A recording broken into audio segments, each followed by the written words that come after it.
Welcome to Bookin' It. Today's episode will be The Stormlight Archive, Book 5, Wind and Truth.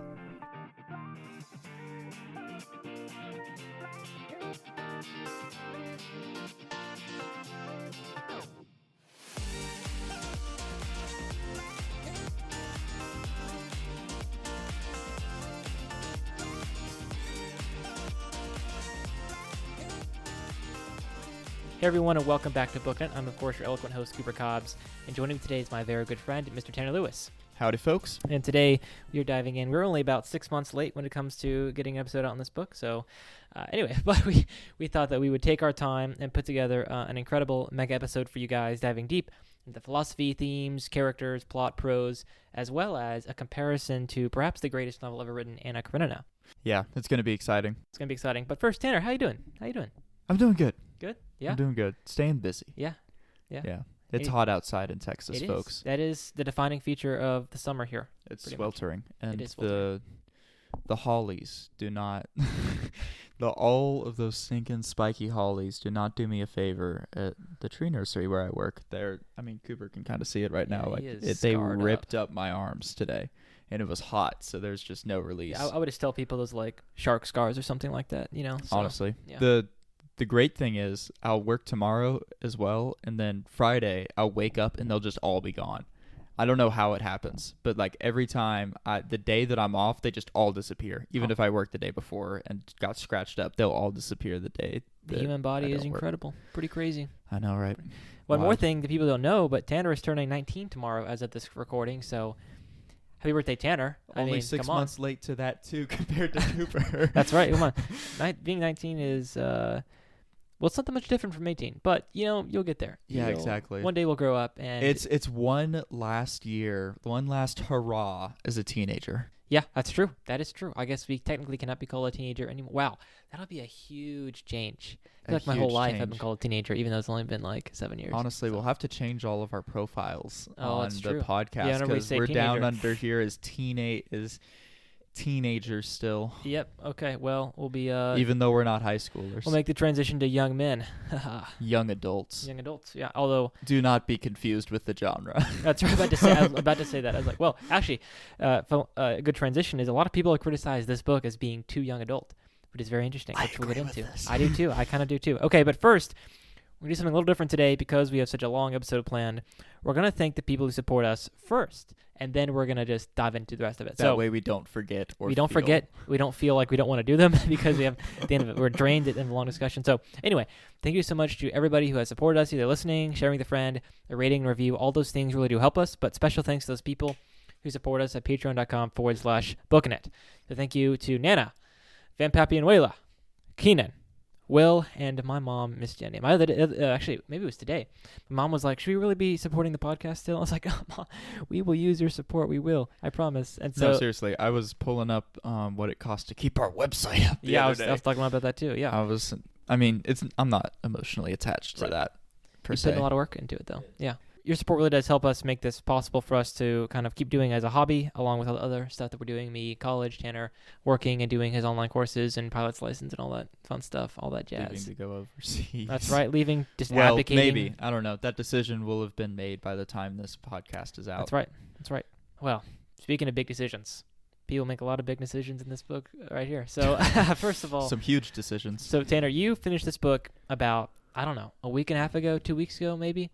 No, I finished it. Maybe no, you're right. Actually, it wasn't. It wasn't on the plane. I finished it whenever I was home. Yep. Yeah. When did I text you? That's the question. Yeah, I don't know. We can fact check. You can check that right now. Anyway, I finished this back kind of when it came out in December. If you're not familiar, your first episode with us, I listened to the whole series again, kind of in preparation for the book's release in December, and kind of got to it after the release date. So a few days after, a week after or so, and just kind of like sped through it. And so finished it within 2 weeks before the end of the year of 2024. Anyway, but that's kind of June 9th. Okay, there we go. So about 2 weeks. Yep. And I started when did I start it? When did I text you is the real question. I think it was like mid-May 20s, maybe something like that. Yeah. So you definitely, you went through it fast as well, like really, really fast. And that is one thing I will say for this book. It can be a lot of fun to read. It can be a lot of fun to read. You were right. 20. Okay. Yeah, May 20th. There you go. Well, Tanner, I guess you finished the book more recently than I have. What are your overall thoughts? Really good. Okay. It lands now that we're actually in this one. We recorded Rhythm of War twice, We did, guys. we It was did. painful. Both times I was just like, I just want to talk about Wind I and know. Truth. I know. Me too. I think that in the ranking Yeah. of where this book, let's start off with rankings let's rank this it. Yeah, time. let's That go way ahead. we don't do it post discussion. Yeah. I think that if we've got our big list out, right, and number one for me still kind of has to be Way of Kings. Yeah. Still just so good in my opinion. But here's where it differs. I think that Wind and Truth beats out Oathbringer Okay. for me. Okay. I know it's gonna be It's a controversial take for sure. Cooper did a face to me just a second ago. So then Wind and Truth, Oathbringer, and then Words of Radiance. Finally, to nobody's surprise, Rhythm of War. Yeah. Okay. Interesting. I don't know. Kind of re-listening to it, like messed with everything. I think I would put Wind and Truth at the bottom. I think I would. Really? I would. Yeah. And it's not. Dang. It's not. There are a lot of things to consider here. I think that the fun that you have reading this and the expansion of the world and the cool things way surpass like Way of Kings or anything like that, which might be my candidate for my least favorite one. But just the prose and the philosophy and You think the the Way themes. of Kings is your least? Well, Oh, let's hear your full ranking. Yeah, Here's okay. what I want to hear. So, okay, originally, when I first read the series, here's how I would rank them, okay? It would have been Oathbringer, Words of Radiance, Rhythm of War, Way of Kings. That would have been it. Okay. This time around, I liked all of them. I like the ones, they kind of like went like this, like the disparity decreased. So Oathbringer and Words of Radiance weren't quite as good as I remembered. And then Rhythm of War and Way of Kings got better than I remembered. And so they kind of like squished together. I think I would still basically say Oathbringer well, I put with Rhythm of War. I really enjoyed this time around too.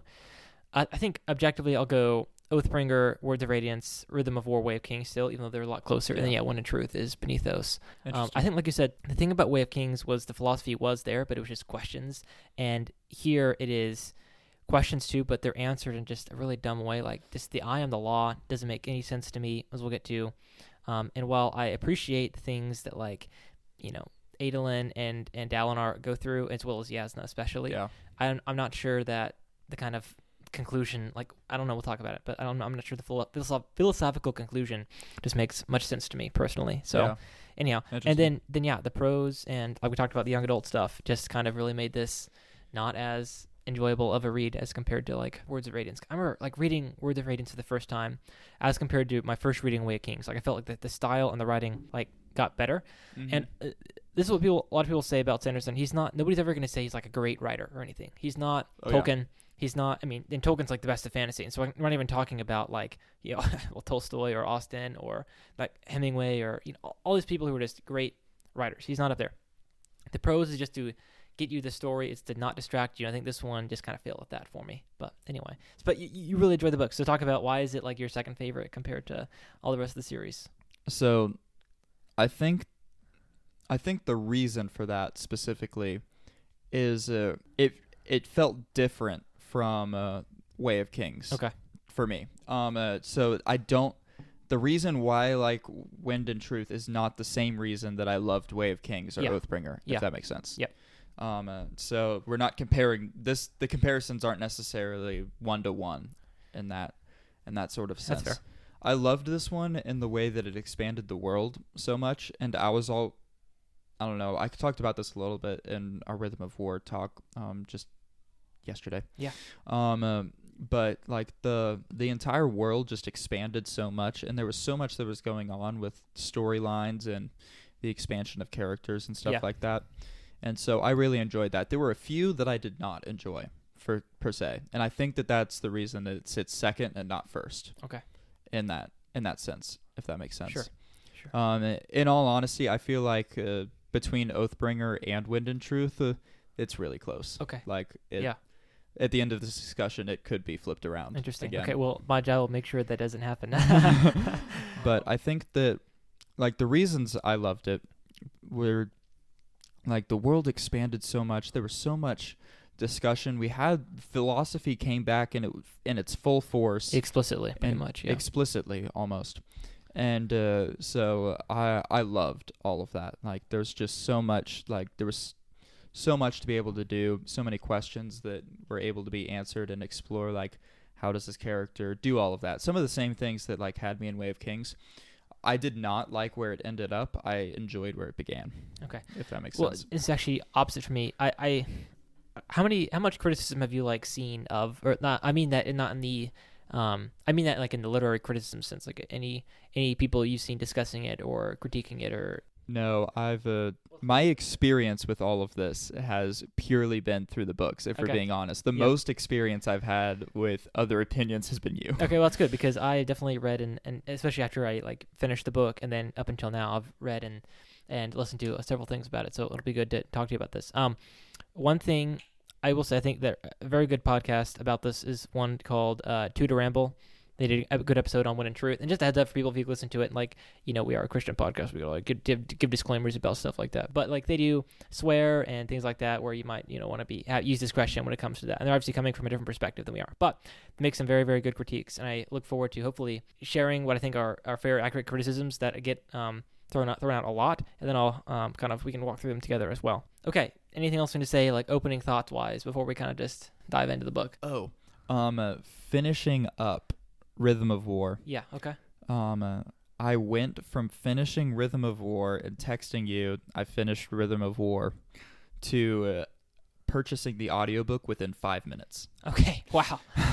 Yeah. For this book. And I think I finished day one by the second day of having the book. Yeah. In all honesty, I hit the ground running. Well, I know for me, I finished Rhythm of War, and then like I had pre-ordered the audiobook, and so I had it in my library for like a week after it had been released, and then started it like immediately. I was on the train ride back from Oxford on our trip to the UK. Yeah. Anyway, which is awesome. Speaking of, all of that to say, I definitely jumped on the train in a very convenient spot because I picked this up and it's like 10 days, and I'm like, oh my gosh, I'm freaking out, and I'm freaking out for like the full 10 minutes that I don't have the next book and haven't started it. Yeah. And there's other people around here that are like, I waited years for this. Right. And I'm at that same piece, right, except I have a little bit of closure, sure, air quotes around here, because we've finished arc 1. Right. Well, this is what I meant to say. The reason I brought up the podcast I listened to, because I agree with kind of like their thesis, which was I actually do like the destination. I don't like the journey so much. So you were saying like the way it ended up, I wasn't a huge fan of, but the way the philosophy ended up is where I landed. Sure. That's a better way to say it. That's to phrase what I liked. I love the journey of the philosophy. Yeah. I did not love the destination. Okay, I kind of hated.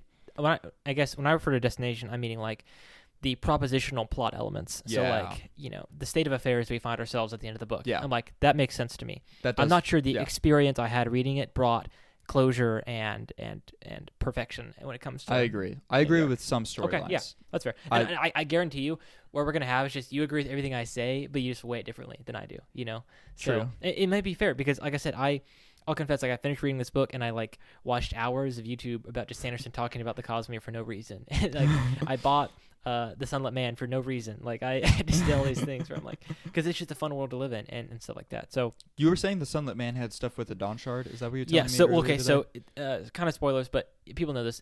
Basically, it is Zigzil's story about, and so it's like kind of in the future. You know, it's not like right after. You're not buying it right now, are you? No, I'm not. I'm pulling it up because I haven't. I think I popped up on like my Audible suggested you just finish this, but I haven't looked at it. Yeah, so it's kind of like Stormlight adjacent, but it's like not even really connected to it at all. Overall thoughts, we good.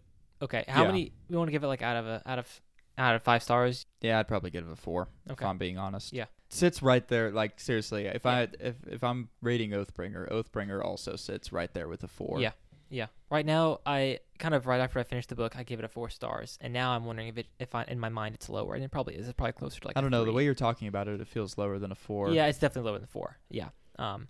It's just like, you know, book high. Like there is so much book high when you like come off reading this book. You know?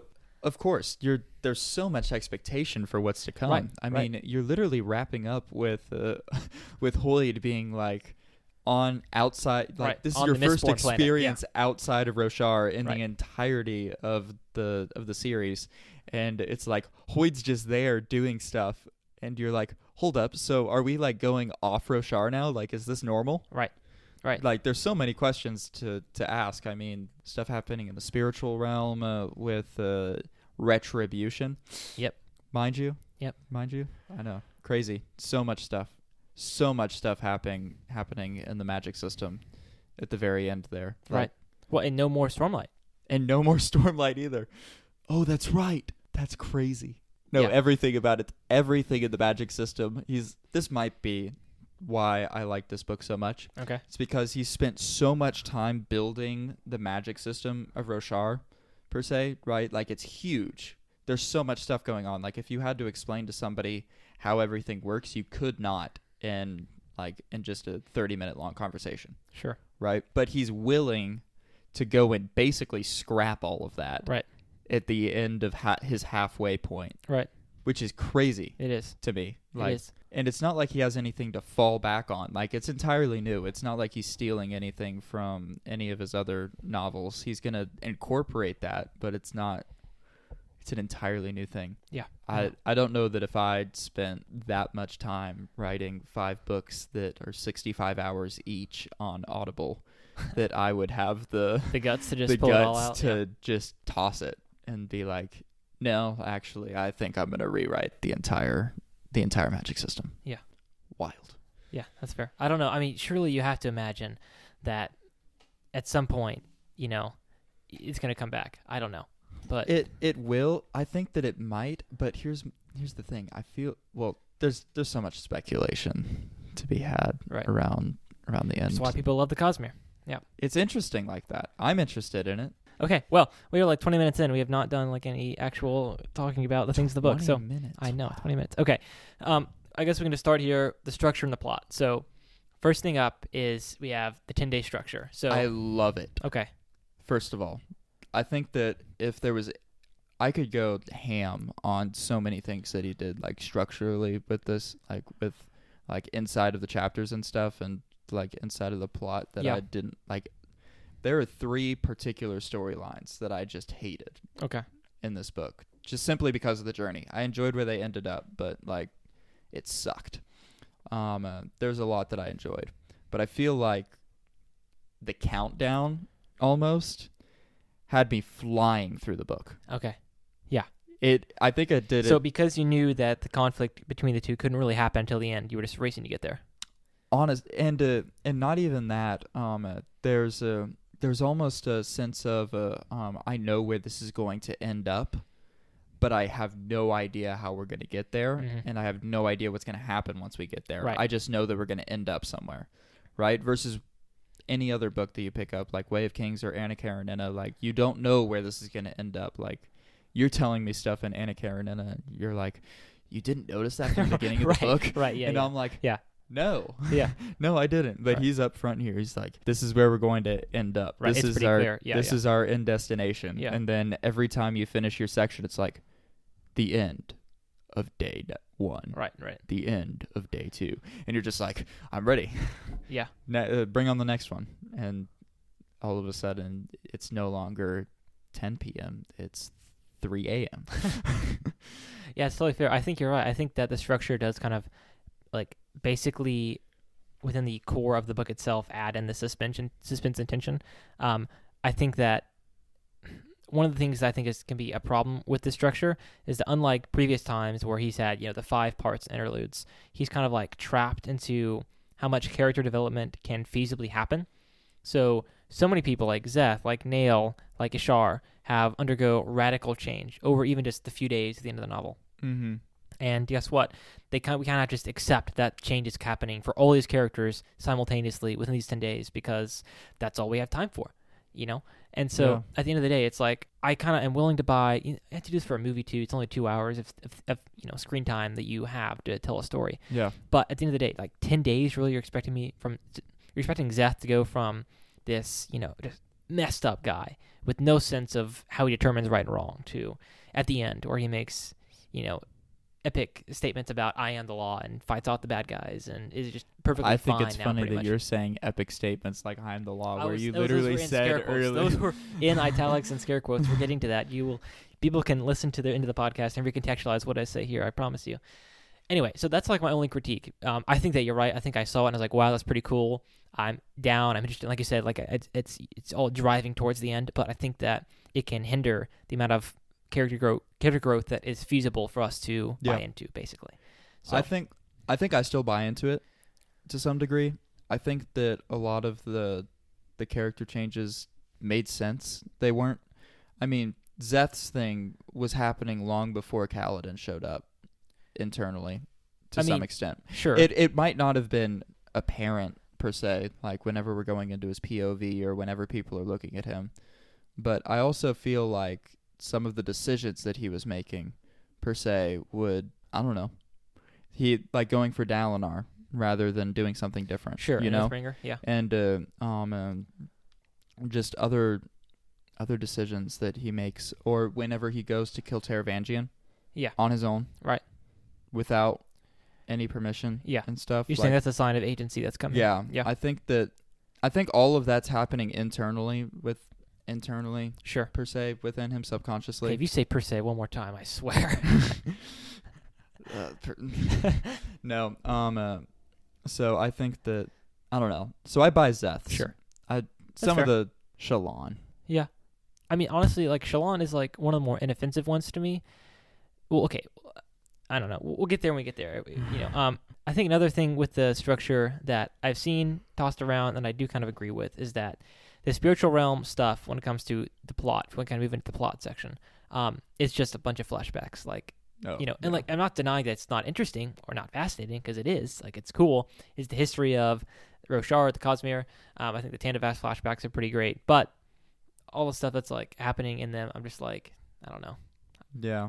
I lost track of all of that. I started only becoming interested in like the historical part of the flashback instead of their part to play in that historical flashback. Yeah. Like if this makes sense, I was more interested in humans showing up to Roshar than I was in the conversation that Dalinar was having while everybody was showing up to Roshar.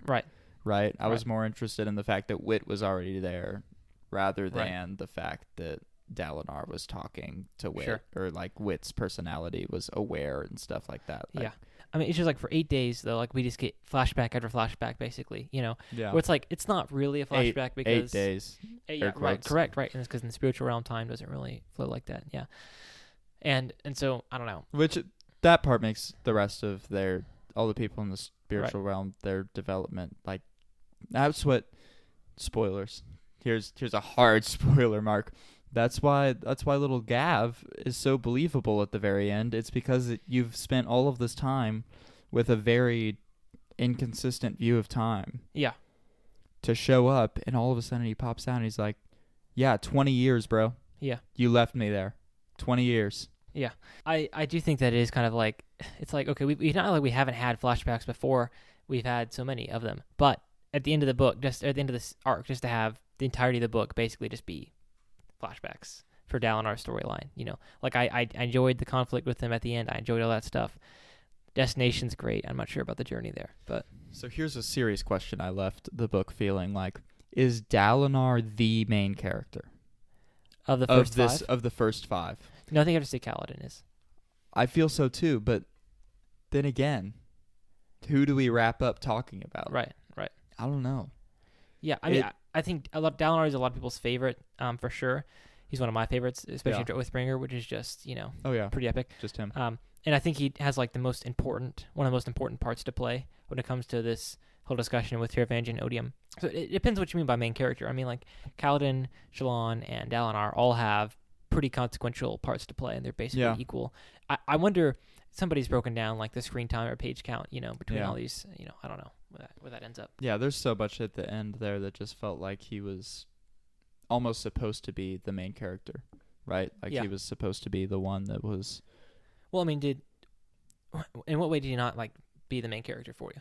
The Dalinar wasn't the main character. I don't know. I don't have the answers here. Oh, okay. I just was never able to figure it out throughout the first 5. I kept on constantly asking myself the question, like, Yeah, and I mean, who am I following, right? Like, the who series is, this big, it becomes hard to do that. Yeah. Of course, yeah. But I don't know. Part of that is like Wheel of Time kind of a deal, like in my head, like, yes, there's so many people and it's so hard to keep track of like who gets the most page time and like the But at most least we have Rand POV. But Rand yeah. is the main character. Right? Even if that wasn't readily apparent from the first book. So I don't know. Maybe it'll be readily apparent after this who the like in the second arc who is like the focal point of the Stormlight archive, right? Yeah. Right. Okay. I don't know. That's just where my thought was in my head. Yeah, that's fair. Kaladin can play the flute now. Yeah. Yeah, I know a lot of people I saw were disappointed. Like, well, they felt like several times Sanderson was like, hey, you know this like big moment that's been building up the whole time, you know? What if that just like didn't happen? So we talked about this off mic briefly with like the Talon scene where like, oh yeah, you know, is Abadai the Monarch like shows up and it's like, let's just squash the wounded underneath our feet, and then Ash is like, oh guys, like Talon's like right here, like why'd you have to do that? And he like stands up and like, you know, the Avengers music starts playing or something. Exactly. And then it just cuts to black, right? Yeah. And then the same thing with the flute, you know, like Kaladin's not gonna fight the guy; he's gonna play the flute instead. You know, it's like, all right. Like, I mean, we're Christians. Like, the whole point of like Christianity is that Christ like subverted everything by dying on a cross, and like the land that was slain, you know, turned out to be the victor. Like, you know, the victim became the victor. But in this case, it's like, all right, like, you know, it was just dumb. Yeah. No, you know? You're 100% right. I found it funny that he introduced the word therapist. Yeah.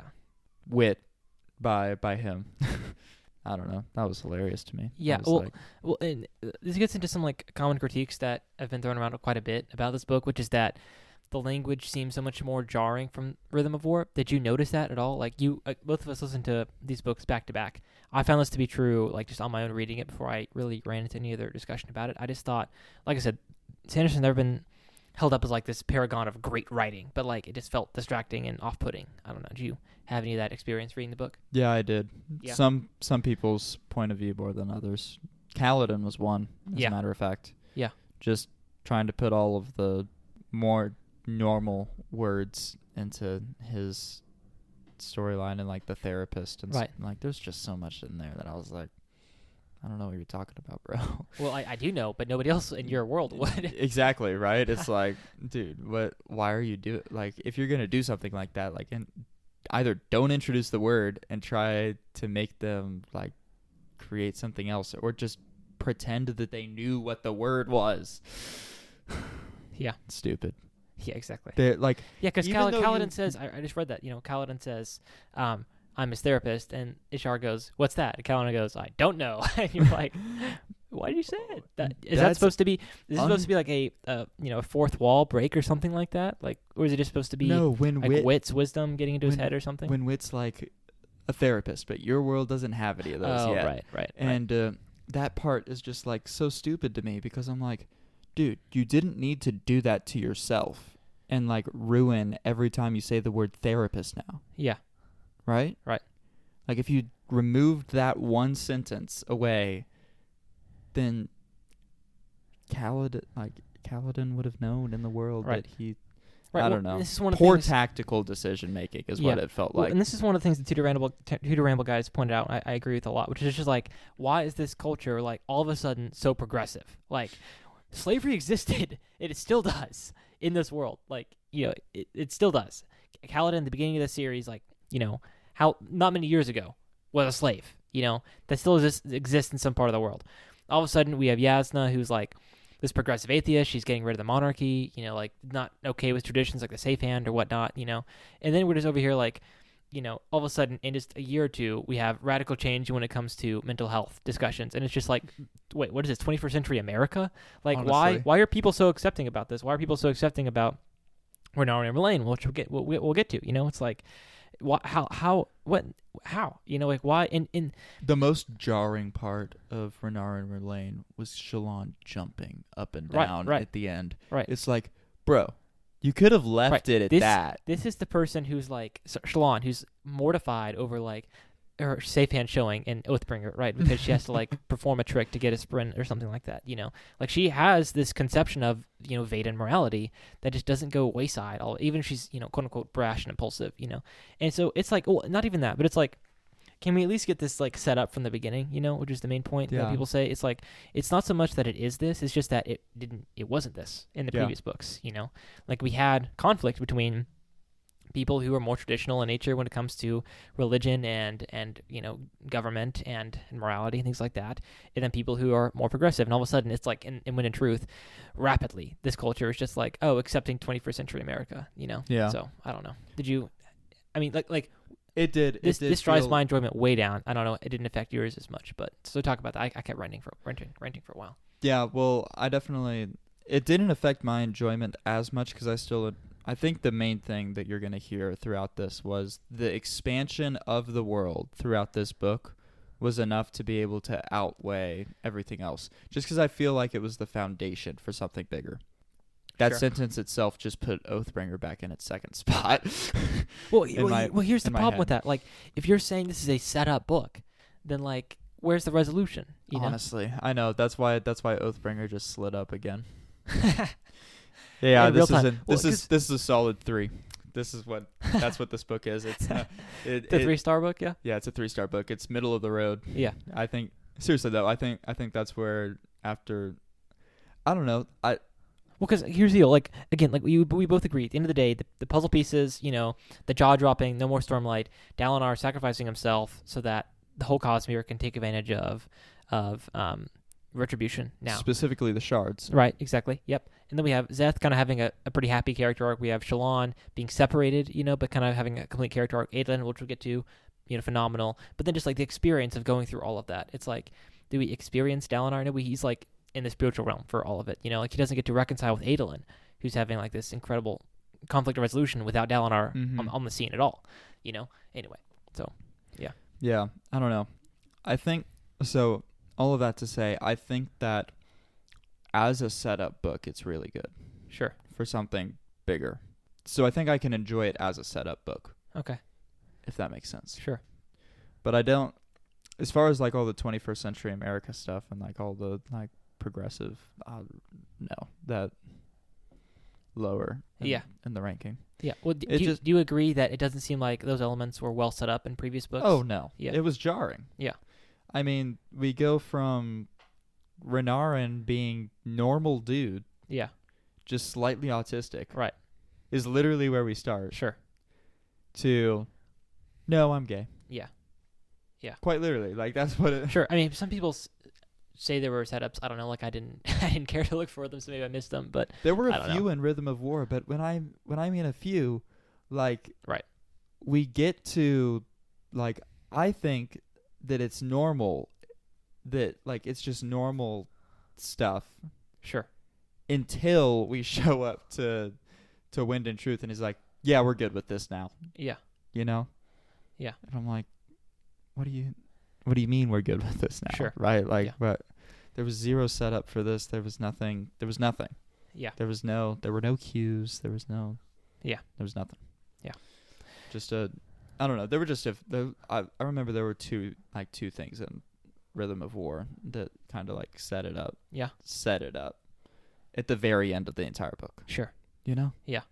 Yeah, I don't know. I think for me and for even a lot of people who are more open to, you know, gay marriage or gay relationships or whatever, it's like the you know, interspecies of it, kind of like, or not inter, but like different species of the relationship, like it was kind of jarring, off-putting to them. Oh yeah. Which is me too. Like, it's not like, you know, Arwen and Aragorn or something where it's like elves and men are basically the same, except actually there's this interesting dynamic of the fact that elves can live forever and men can't. Like, there's this whole thing. Yeah, that's you know? like the only difference between the two of them. Exactly. Yeah, and maybe One's yours, but air quotes immortal, and the other's not. Right, exactly. And that adds like character to the relationship and conflict and all this kind of stuff. And then, and it's played out in the plot, and Baron and Luthien, for heaven's sake, right?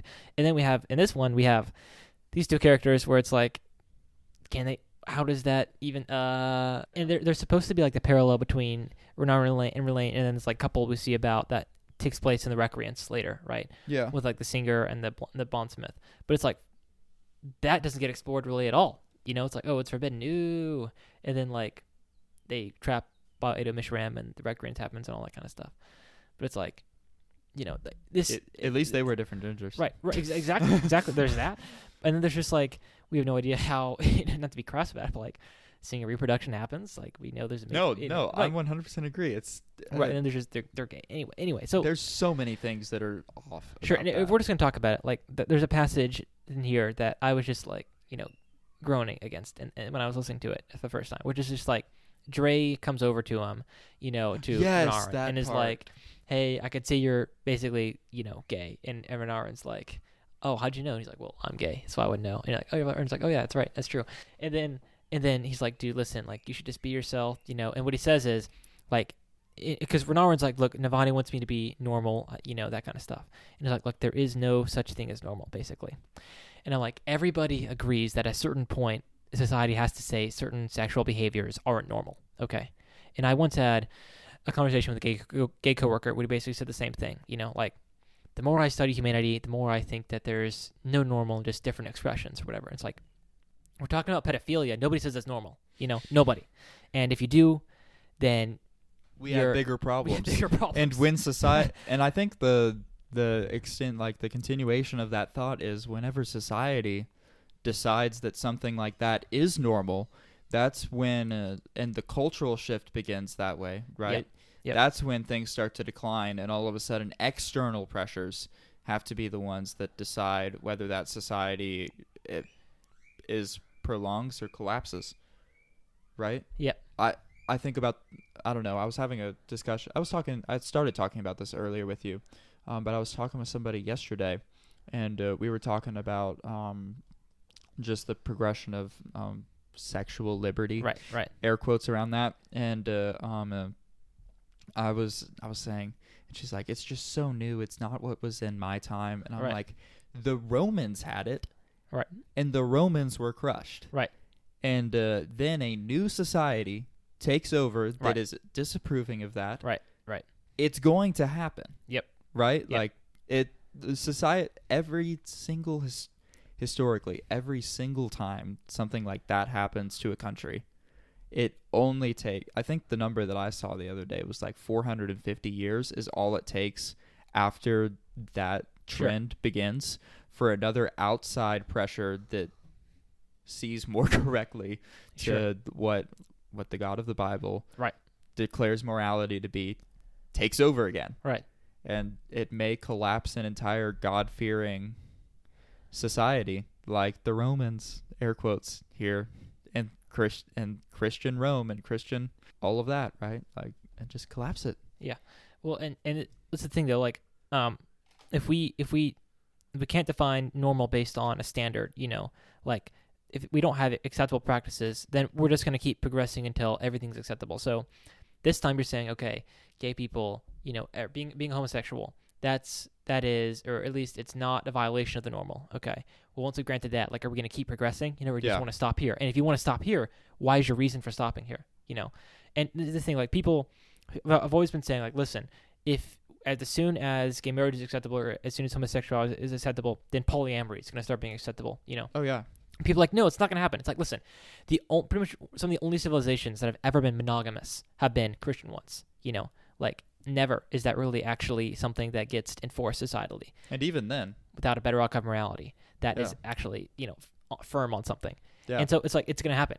Anyway. So and even then you go and you look at, I'm in First Kings right now. Yeah. Solomon and who was I reading about today? I was reading about Rehoboam. Yeah. Right? Yeah. 15 wives, 27 concubines. Yep. Right? Yep. I mean, right, and people point out, oh, polygamy happens in the Bible all the time, where it's like... That doesn't make it acceptable.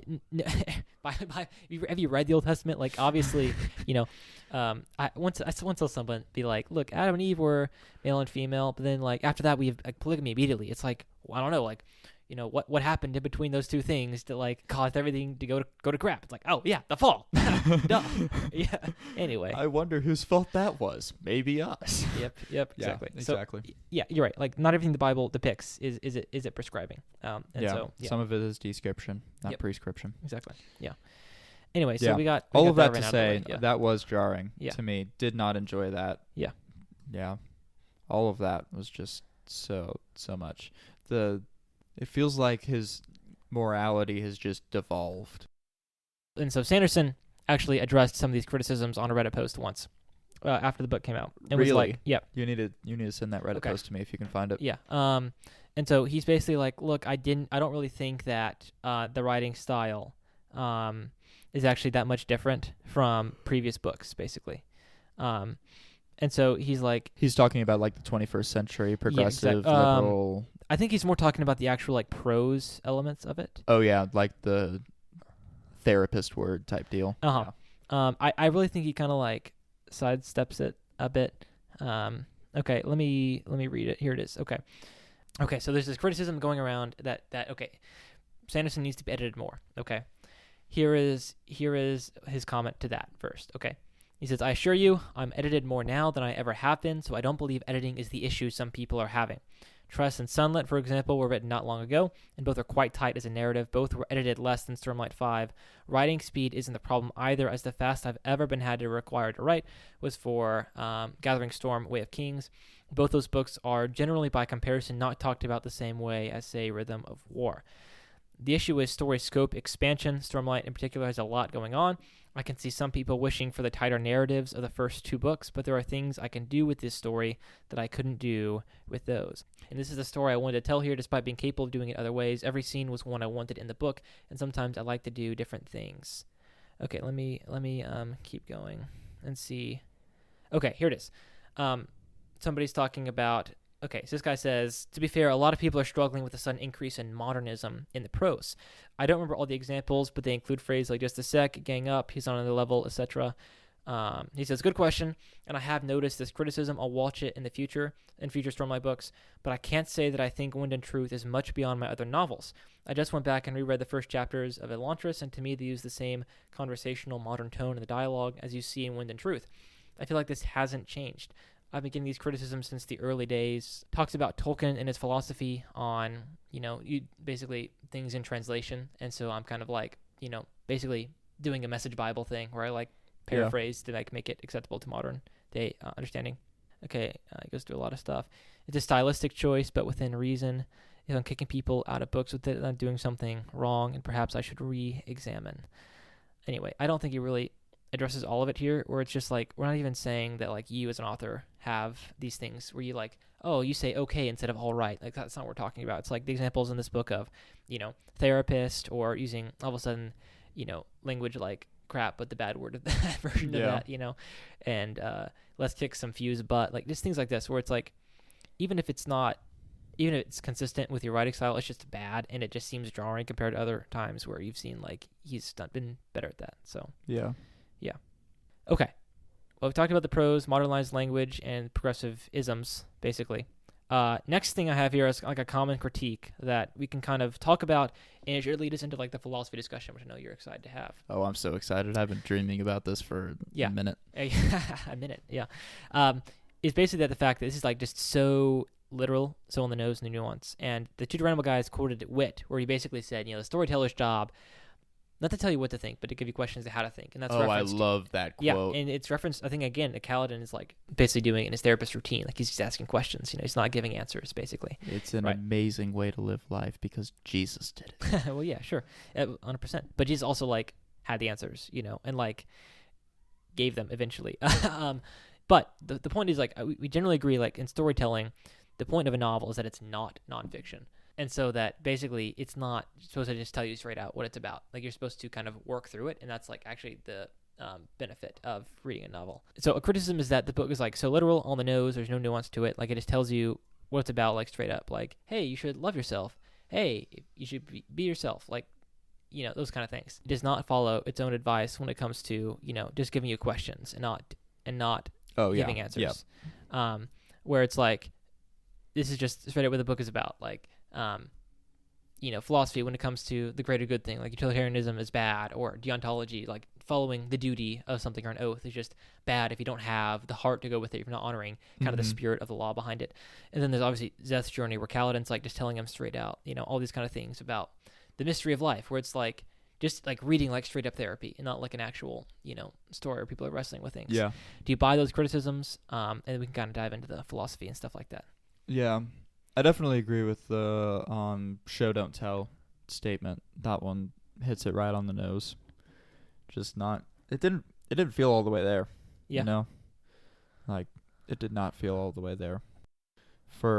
And that's in the part of the character development piece specifically is where I feel like that doesn't add up. I feel like, I don't know, in the grand scheme of world building, show don't tell worked really well. Sure. In that sort of a case, right? I feel like in all of our exploring of everything, like our Risen and the Dawn Shard and everything happening there, and then Dalinar's decision that makes all of the shards focus on Teravangian as retribution / odium. Right. All of that happening. All of that is super good and very well done as a show don't tell. I feel like where it didn't add up specifically is in our character development, where it felt pretty much that we were told, yeah, he's different now. Yeah. Like I was able to buy a lot of things, but I feel like the buying of those things was not in a sense of like I saw it. It was I was told that I was supposed to see it. Sure. Right? Yeah. I mean, Zeth, I am the law. I'm like, yes, we see how you got there to some extent, but like, do you need to tell us that you're there? Right? Like, that's not... Does that make sense? Yeah. Am I making sense in that? Yeah. And I want to compare this to Lord of the Rings because I, must. But I can go back my biblical copies. They're behind me. Right. And so what Tolkien hated was just like this one-to-one correlation where it's like it was very obvious what you were doing, what a symbol in the story represented, and it was just, about that or something, right? But when it comes to the ring is so complex and represents so many things, It's like the paragon of temptation. Not paragon because it's not an example, but it's like a positive example. But it's like typifies temptation, typifies power, all these kind of things. And so Frodo has to work through, temptation and desire and urges and just being a hero. All these kind of things that are tied up with the ring, but that aren't actually ever stated out loud as like things he's going through in his life. But it's just things like the story needs him to do, if that makes sense, Yeah. And then in this book, it's just like straight up like, Zeth, you are depressed. Zeth, you have PTSD. Like, Zeth, you don't understand morality. Like, shape up. It's not like an actual working through in non-literal terms of what's going on, which is what makes novels so powerful. Like, if I wanted therapy, I could go read therapy. Yeah. But the reason books are therapy in a different way is because you can see Zeth, like imagine if, in a really cool way, Zeth fighting these monastery leaders was like him dealing with his past demons, but in like a non-literal way of just every time he goes away from a monastery, like he and Callan have like this discussion, where it's just like, therapy. Yeah. No, I agree with that. Yeah. I think that I feel like in the grand scheme of things, we need to get down to the conversation at hand. Okay. Go ahead. Let's go to philosophy. Let's do it. So, whenever I wrapped up this book, the first thing that I thought of as I sat it down was, wow, that was a really great setup for something huge. Yeah. The second thing that I thought was, holy crap, what just happened with Jasnah's philosophy? That was like arguably a better thought to have than this is a great setup. So me and Cooper definitely did not spend a ton of time getting ready for this. The philosophy, so like essentially where we get here is like we start off in this is basically just Jasnah's storyline for the book, and I thought it was super interesting. Yeah. Probably why it was so why the book was so interesting to me. It's because it was exploring this idea in a large scale. Kind of like I was about to say Rhythm of War, Way of Kings. Yeah. There's a W in there somewhere. That's right. Yeah. But it feels like we're exploring this philosophy that she has, and just like we were exploring the philosophy that Dalinar had back in Way of Kings and in Oathbringer, right? Of like, what does it look like to express and live out the philosophy that we have? And I feel like we get that in this book. So there's the part where she goes in and she's talking with Finn and with Teravangian. Yeah. And Taravangian says that, he asks her specifically, Jasnah, what is the philosophy by which you live your life?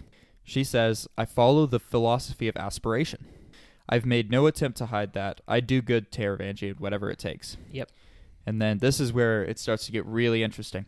He says, he said, not merely good, though. The most good possible for the most people. She says, correct.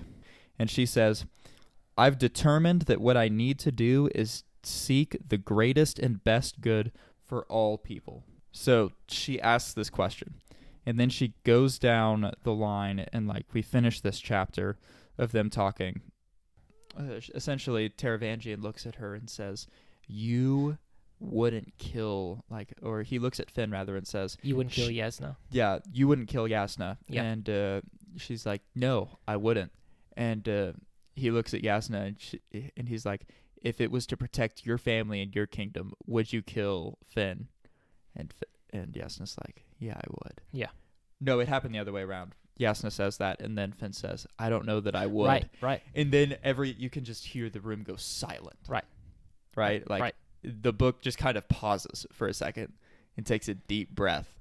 And then Jasnah realizes, oh gosh, I don't know that I actually believe what I just said. Right. That I pursue the greatest good for people. And Taravangian comes up to her later and essentially says, yeah, you can't see the future. And so because you can't see the future and you can't see... the entirety of everything, all of everything, yeah. The entirety of everything. You're not omniscient. You can't see into the future. You can't see everything that's happening around and see possibilities of the future. You can't make the decision of what is the greatest good for the most amount of people. Right. And guess what? I kind of can, because I'm a god and I can see. Exactly. And I have power. I know. As we've seen in all of the interludes and all of our POVs of Taravangian and everything, he can. Yep. And so from that point on, the book, Jasnah's point of view ends, the entire book, with her being, she failed because her philosophy failed. Right. Huge. Yep. So interesting. And so we're going to dive into that, because that is exactly what happened in Anna Karenina as well. Yeah. Except the opposite. So. Well, because basically this guy, in Anna Karenina, we're going to get into some major spoilers. Not really. We won't spoil the main thing. We won't. There's right. not a main thing. This is just kind of a side tangent that happens at the very end. This is kind of the conclusion of one character. He's wrestling with these ideas, his whole book. Yeah. And this is, very emblematic of Tolstoy himself. And Tanner read this and told me about it, and I just finished reading it myself, and I was like, that's perfect. So anyway, Tanner's going to kind of read some passages, and we'll talk about them, but how they kind of compare, and how I think the character in this one is kind of working himself away from Jasnah's philosophy, but to his redemption instead of, a failure. But exactly. Jasnah's going to be redeemed probably. I think that there's still... This one is a finishing, right? Yeah. Jasnah is a continuing. Right, so exactly. She was her foundations were being torn down so she could build new ones. Exactly. But we still get to see those built entirely yet. But we see hints of them, I think. Yeah, I do think we see hints. For you, this is part 8, chapter 19. Okay. So he's having all of these questions. Essentially what happens, I don't know if I can find the part where he says this, but just because it happened over so many chapters. But he essentially has the thought of... he thinks that he would have taken his own life because he doesn't, he's living, this character right here, is living and doing everything that he... basically knows is right. Is right. Yeah. Honestly. He's not thinking about it, right. though. He's just doing it, right? Right. And he's making all the right decisions. Everybody is looking at him and saying, this man... is a good man. He knows what he's doing. He does right by everyone, right. Well, and everybody does right by him as a result. His wife is a believer. He's not. He tells her this, and she's like, I don't really care because you're a good man. And if that's unbelief, then, whatever. Exactly. And so so he essentially at one point says the only thing that kept him from taking his life was the fact that he had a wife and child that were still there, and his entire being just could not do the wrong thing and leave them, and leave them to fend for themselves and whatnot. And so, but he's just still torn apart because he doesn't know how to do the right the right thing, essentially. He doesn't know what philosophy is guiding him at this point, right? Like, he is clearly forging a path in the correct direction, but he does not know the heading. Right? He has zero idea where he's going. So, at one part, he says that so all of a sudden, let's make sure. The quote that I have pulled up right here is not his revelation. It's kind of something that happens afterwards that's going to tie into this happening in Wind and Truth. But essentially, he looks at it and he says, "But isn't that what this is? It's about the pursuit of goodness and doing by everybody else, which is the heart of Christianity, which is aligning yourself with God to glorify God, to make Him known, and therefore to love others." Right. And to pursue a virtuous life. Exactly, right? After you're aligned with God, pursuing a virtuous life is not in and of itself. Well, I mean, if you can just define virtuous life as pursuing Christ and God. Yeah, correct. Right. Yeah. And you can't do that otherwise. Correct. The two are, yes, there's not piety and virtue are tied. Yeah. Yes. Correct. Yes. Just so we're all all clear, you cannot be you cannot be a perfect person and expect to show up into heaven, because there was only one perfect man. Well, this is the point of Levin's story here, is that he is experiencing basically virtue, we would call virtue, but he has nowhere, he has not yet rooted it in piety, which is the love of God. Yep, exactly. And so, essentially, what happens next is he starts to think about other religions, right? And this is kind of getting into what we're talking about right here. And so he goes down and he essentially says, surely, well, what about the Jews, Muslims, Confucians, Buddhists? What are they? He pondered, putting himself the very question he found dangerous. Surely it can't be the case that all these hundreds of millions of people are deprived of the greatest of blessings, without which life has no meaning. He thought for a moment, but immediately corrected himself, saying, "But what exactly am I asking about? I am asking about the relation to divinity of all the different faiths of mankind. I'm asking about God's general manifestation to the whole world with all these nebulous areas. What is it that I'm doing then? Knowledge unattainable through reason has incontrovertibly been revealed to me personally, to my heart. Yet I am stubbornly trying to use reason so I can express this knowledge in words." To clarify my Oxford translation, which is very wordy, and essentially he's saying, I know what right is. I just don't have the words to express what right is. And so he goes down and he says, "Don't I know that the stars don't move?" he asked himself, staring at a bright planet which had already shifted its position up to the topmost branch of a birch tree. "But I can't picture to myself the rotation of the earth when I look at the movement of the stars. And I'm right in saying that the stars move. And could astronomers have understood and calculated anything if they had taken into account all the complicated and varied motions of the earth? All their astounding conclusions about the distances, weight, movements, and I couldn't get this earlier. Perturbations of heavenly bodies are based purely on the visible movements of stars around a motionless earth. On that very movement which is in front of me now, and which has been the same for millions of people over the course of centuries, and was and will always be the same and can always be verified. And just as the conclusions of the astronomers would have been pointless and unreliable if they had not been based on observations of the visible sky in relation to one meridian and one horizon, so my conclusions would be pointless and unreliable if they were not based on that understanding of goodness which always has been and always will be the same for everyone, not everybody, which has been revealed to me through Christianity, and which can always be verified in my soul. I do not have either the right or the possibility to resolve the question about other religions and their relation to divinity." Here is where this passage, I was telling Cooper this before we got on mic so that I could clarify it in my own head before I try to explain it to all of our listeners as well. Essentially what he's talking about here is relativity, which I definitely have not spent like the past 3 weeks delving headfirst into.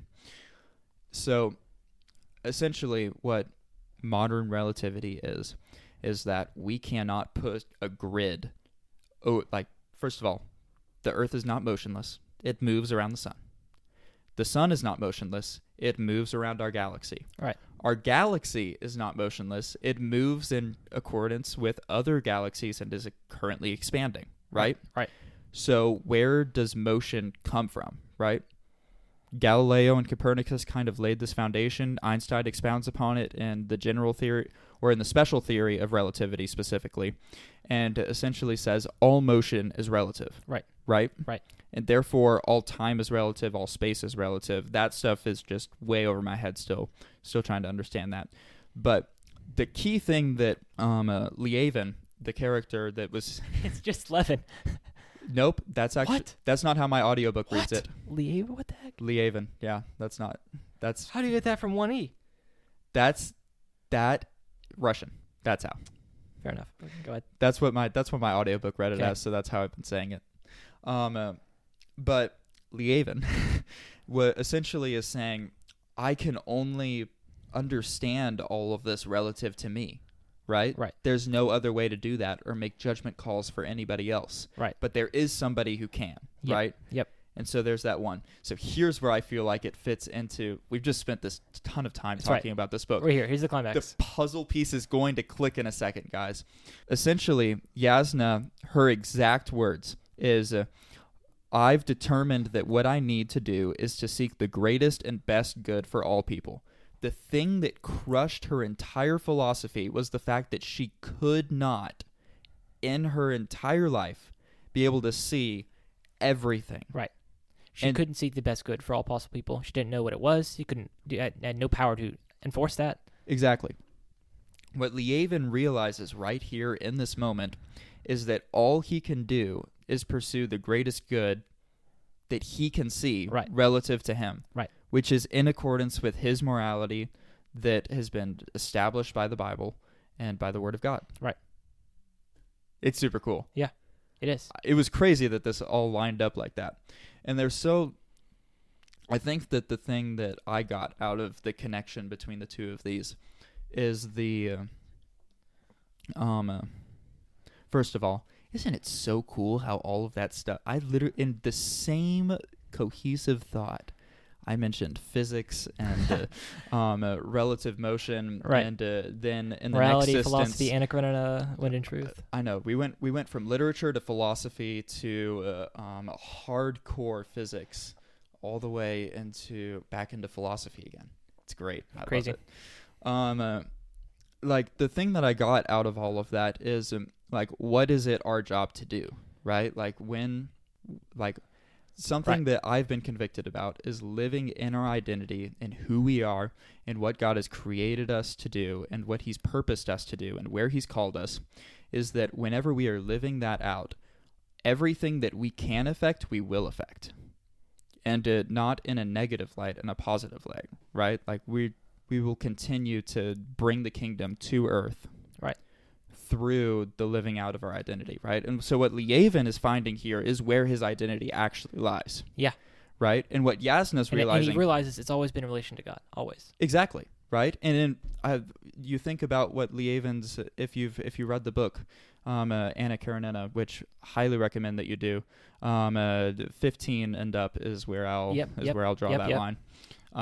If you... But draw it, you and your parents, draw it yourself. Yep. Exactly. Yeah. Research it before you do it. Yeah. There's some heavy topics in there. Yeah. But essentially, what he's been doing with his life is he loves farming. Right. And he loves the politics of farming. Yep. He loves being able to influence all the peasants' lives Yep. and so that's all he's been doing, right? But he didn't know why that was so impactful to him. Yep. Right? He didn't see that was his identity, right? Is he was an influencer of people. He was an influencer, like he was a planter, right? He was a planter of ideas. He was a planter of goodness. There's so many things that happened right there. I think that the difference between him and Jasnah in these two kind of isolated incidents is that he recognizes where his identity is and where he's supposed to be moving forward to, and Jasnah's identity disappears whenever she essentially realizes... Right. What I've been pursuing this whole time, but I gave myself to my identity in pursuing the greatest good. I was actually never wasn't pursuing actually the greatest my good. actual identity. Yeah. Right? My actual identity is something different, and I don't know what it is. Right. And it crushes her. I don't know. Yeah. There's so much that happened right there. Yeah. I don't know. You can You can No, start that thinking. is fantastic, and I definitely want to make like a small YouTube video where we kind of break this down and you talk about it a lot more, because I think that's a very good insight to make. There's this line, I had it marked earlier, I closed the book, but where Levin basically says, like, I've taken in all these ideas with my mother's milk, but I did not acknowledge them like as an adult until now, where it's like, ultimately, Jasnah is shaped by things around her, and she, tries to be objective and all these kind of things to see the greatest good, but she can't. She's been pursuing it according to what she sees, and only that, and it undermines her philosophy entirely. Tanner did a great job at talking about it from like an angle of relativity and Christianity. I wanted to kind of talk about it in relation to theories of virtue, and I'm going to argue for what I think Sanderson basically leaves us with, which is virtue theory, argue for that, and then try to compare it to and connect it to what Levin is experiencing. And I can't say it Levin yet. So Jasnah basically is arguing for utilitarianism. It's called the philosophy of aspiration in the novel, but it's basically utilitarianism, like the greatest good for the greatest number of people, utilitarianism. We find out we can't really do that, because ultimately it just becomes relative to the greatest good for you, basically. And because you're not a god, you're not God, you can't know what the greatest good is, you can't apply it, etc. On the other side of things, we see Dalinar and Adolin really wrestling with what's called deontology, okay? Deontology is basically, it's associated with Kant, kind of as one of the prime figures of deontology. It basically says, and I have an article here, who's the guy who wrote this? I have no idea, but it's an article summarizing these things. And he basically says, his username is Kingdom Dweller. Kingdom Dweller, that's right. It's like a Minecraft server YouTube honestly personality. Anyway, so Kant believed that morality was composed of the acts that a person engages in, regardless of their motive or the outcomes of those acts. So deontology says it doesn't matter about your feelings about the action.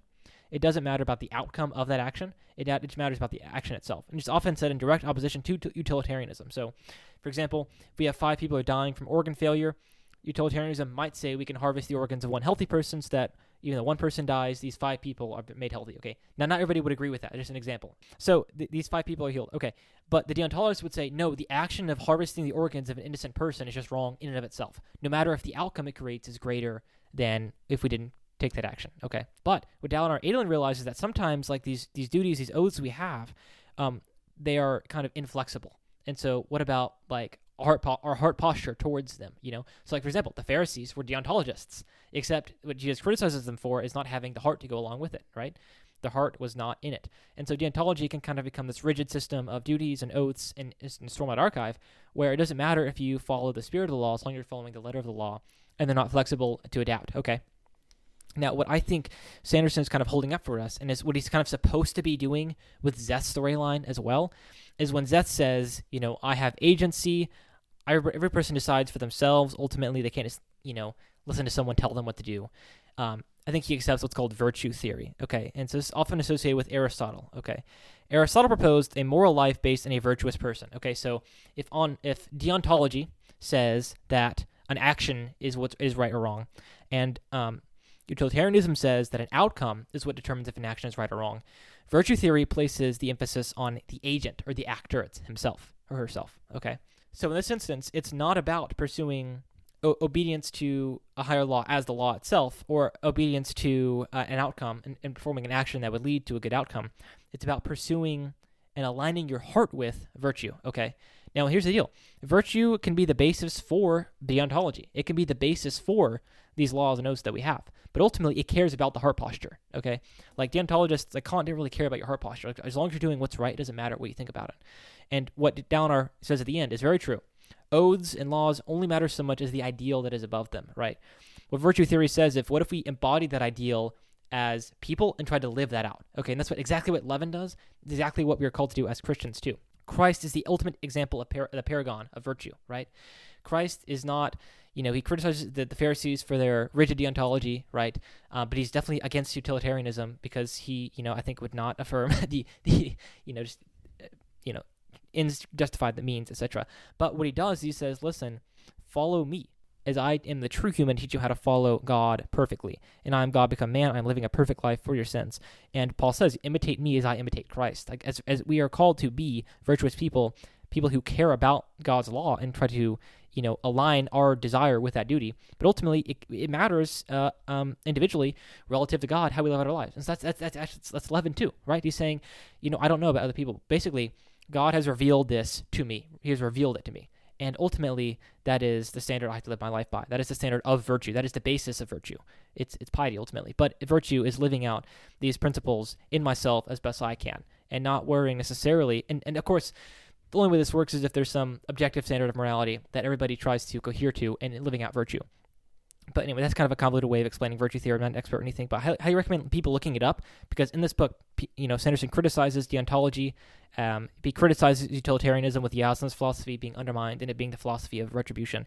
And I think he kind of puts forward or leaves the space for virtue theory as kind of taken by Zeth and as you talked about with Levin. So that's my rant. If that makes any sense, I hope it was helpful to people. Yeah. We clearly both thought a lot about this. We clearly have. We did not spend we were in the same room, guys, for a solid hour together. Just prepping. Just 100% silent. Just opening our books, pulling up our articles, reading. Yep. So I highly recommend for people read When in Truth, read Anna Karenina at the end portion at least, read primers on the different types of moral philosophy and just kind of bring them into discussion like we've done. I think it'll be very fruitful for you. I think the best thing this book does is kind of present these things, anyway. Oh yeah, definitely. Well, one thing that I wanted to do was kind of talk about the story aspect of all of this. So I think people universally love the Jasnah scene pretty much because it takes somebody who we think is too full of themselves and then oh yeah, we were talking about this them. Earlier. I was telling him in one breath I'm literally collapsing philosophically for a second there. I'm like, what the heck is happening? Because I haven't finished all the stuff with Levin and I haven't connected all the dots yet. So I'm kind of on the low point of all of this. Great is good for greatest amount of people. That seems pretty reasonable, right? Yeah. And then it collapses. And you find yourself going, what the heck? So on one breath you're doing that, and the next breath you're like, "Oh, thank God, it's done." Right. She has been taken off of the high horse. She's been cast down from her golden pedestal of perfection. Yeah. Yeah. And can finally sit down here with the low folks and be a normal person in this story for once. Yeah. She can rebuild. Yep. It's awesome. It's gonna be great. It is. She'll be normal. I enjoyed the little part with Relaine and all of that with Renarin rather, simply because she was a normal person whenever she was talking to him, right? Yeah. There was no pretense, no prejudice, just I don't know. Yeah. And he's like, we'll figure it out together. and I'm like, this is awesome. She's a normal person. This is crazy. I know. Yeah, well, and at the end there, I think one of the prescripts or whatever you call those things, like the beginning of the chapter, the quote from the In-World book or whatever. Yeah. The person who ends up, we find out, is Zeth's wife in the future, who's writing The Night of Wind and Truth. The one that was she was in a field. Yeah, exactly. Yeah. Just finds and helps him bury the body of Kaladin. Great. Yeah, it is. I think Jasnah is helping her out with something, and so it's oh, she's helping an ardent out or something. It's oh, there's something there. Anyway, yeah. Some of the stuff that I kind of wanted to read about was just from one of Kaladin and Neil's conversations, where it's just I don't know, at the same time so on the nose, and also at the same time just so dumb. And so, anyway, okay, so this is on page 891 of the hardback. Wait, Kaladin said, because laws are old, they're good. You would discard the wisdom of your elders, Neil said. My elders were shockingly keen on things like slavery, Kaladin said. I don't revere anything or anyone just because of age. Do not dismiss their wisdom because of their faults, Stormblessed, Neil said. Sometimes we see farther as we age, our posture shrinking, our thoughts elevating. Kaladin admits that's true, kind of. And then Kaladin goes, I'll make my own choices based on what I see and experience. Your perspective is flawed. No more so than anyone else's. No more so than people who made these laws, Neil. That's what I keep saying. Because Neil's the law is something higher, something greater. And Kaladin's dude, humans made those laws. Your problems with humans are still problems with the laws themselves. He goes, no. Neil said, I keep telling you these laws go back to something greater. Is that why you follow them then? Kaladin asked. I still don't get it, Neil. I do what is right because it is right. And so we just keep going in circles. And Kaladin's mad at this, and I understand. But Kaladin's not offering, and I think we realize this, he's not offering a compelling picture of really virtue, no. Either. He's or morality, a grounding morality. He basically just tells people that they're people and they can make choices, He's offering relativity in an isolated Like Right. like what I was talking Right. about he's offering relativity without a place to be relative to. Correct. Without some reference point. Yeah. Exactly. Like that's the thing about relativity. Everything is in relation from point A to point B, right? And you can't start anywhere without a point A or a point B, right? You can start from either point A or point B. It doesn't matter, right? You just have to have one, Right. right? And if you have zero, there ain't nowhere to be. Relativity and isolation doesn't work. Yeah, and here, let me read the part of Zeth's climax, and we can talk about it a little bit further in the context of his arc. Disobedient, Issue's voice somewhere. Zeth, all you have to do is obey. A foot broke Zeth's nose and didn't heal. Another took him square in the ribs. Obey. If you just do as I say, Issue shouted. Bah, must I do without heralds? It will be only me. I will stand against the darkness alone. You are all worthless. Zeth remembered a voice, heard it almost his own, as a child. What is right, father? Can't you just tell me? Then his voice again, older, to the farmer. How do you know what to do? Older again, the captain of the guard. Just tell me what to do, sir. To Sivi, when joining her monastery. I'm sure you know what is right. Taravangian, Dalinar, Nin. Each time it was less and less a question, more and more a mantra. I am truthless. I do not ask. I do as my masters require. Never again. Zeth raised his head, finding his knees. As they continued to pummel him, kicking and hitting, he turned his eyes to the sky, and something ignited inside him. Never again. I am my own agent, Zeth shouted. I make my own choices. I am the law. Light erupted around him. So at the same time, it's like this epic culmination of his story, which is pretty cool. And then this other part, which is like, okay, like you've relativized the law to yourself, like you were talking about, what's your reference point? Okay, in the context I'm talking about, which I think he almost gets to, which is the virtue, ethic. Yeah. You should try to live out the law. Right? And desire it and do it in accordance with virtue. But what is the law? Like, we still don't know. The law is what you choose, okay? Like, in a certain sense, you have to, with your conscience, assent to the law, appropriate the law to yourself. But what is the law? Does it have a reference outside of you? I don't know. I don't think so. Yeah, I agree with that. I think that, I don't know, the only thing, story-wise, the only reason I'm kind of acceptable with him saying I am the law, even though I 100% agree with everything you're saying right there. Yeah. I'm thinking of like the N-world stuff, and I'm thinking about how Kaladin and Syl are experimenting with how he can bend. Like, well, I think about all the questions that he was asking at one point, where he's essentially like, okay, Syl, like, so what's gonna break our bond? Yeah. Right? What's not honorable, kind of a deal. Like, what's breaking? It's breaking my oath, right? What's not protecting somebody, right? Kind of a deal. And I just think about that, and I think about that with the law. Like, it's not, all of the stuff is kind of flexible and bendable and not very... Right, so in rejecting kind of the rigid deontology, we've gone to a complete no objective, no standard, just exactly. complete relativity. Yeah. Which is I kind of think where the entire world is in the Stormlight Archive. Yeah. If I think about it, right? Like all of their morality is almost all relativity and isolation. Right? There's nothing relative to be relative to. Yeah. Right? It's just all, well, this is what I'm going to do, kind of a deal, right? Yeah. I feel like that's where everybody in the entire Stormlight Archive is. And I think that Dalinar recognizes that there towards the end. Right. And I feel like that's the setup kind of for the second arc, which is why it's not good as a book. Sure. In and of itself. Right. Where he's like, I reject the choice between deontology, which would be, not killing him. Yeah. And then utilitarianism, which would be killing Gavinor. Yeah. And I kind of take this middle route. Yeah. I choose not to keep my oath. Right. Right. I renounce my oath. Right. Exactly. Is what he does. Right. And all of a sudden, there's a reference point again. Exactly. Right? Like the reference point is... It is some kind of transcendent morality. We don't exactly know what that is. Right. Yeah. Yeah. Right. That's essentially what it comes down to. Like, it's what Nail was saying. Like, I do what is right. Yeah. Because it is right. Now, Nail is obviously idiotic and has some things to work through himself. But I mean... Yeah, exactly. The way that he... Like, that statement in and of itself is correct. Right? Right. Even if the way he gets there is circular and everything that he does is incorrect. Yeah. Well, this is just what's frustrating to me about this book, too, which is just like, partly like Levin. They do what is right. They don't know why. And we get this, like, very literal exploration of it with Kaladin and Zeth and so on and so forth. at the end, we're kind of like left in the air. Like we don't know. Yeah. We've been told, and yet we don't know. You know? Anyway.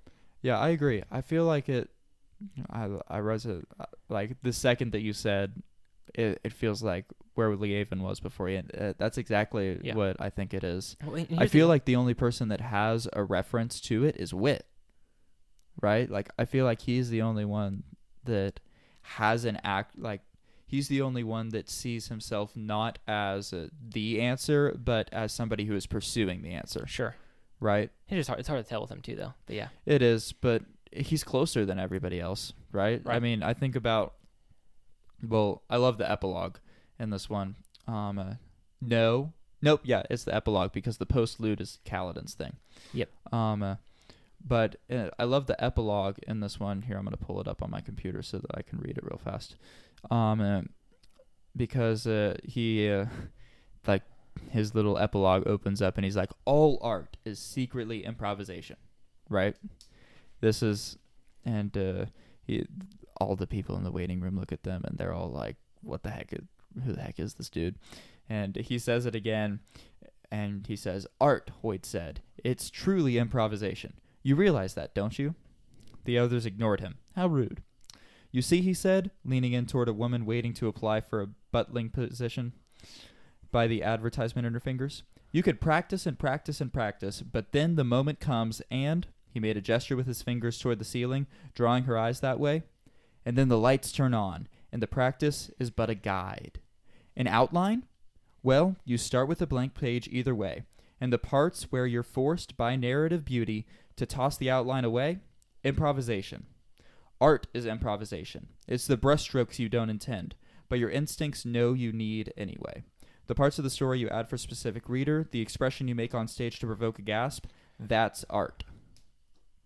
I was so meticulous, I was so deliberate, I tried to be so clever, and then poof, it was all destroyed by a grand act of majestic improvisation. What do you think? Was that supposed to be like the killing of Aiden Alzium or something? No, the renunciation of the oath by Dalinar. Oh. And Gotcha. the progression of the shards looking apart, because he's already had that realization. Right. And so the he's on schedule at this point, right? Yeah.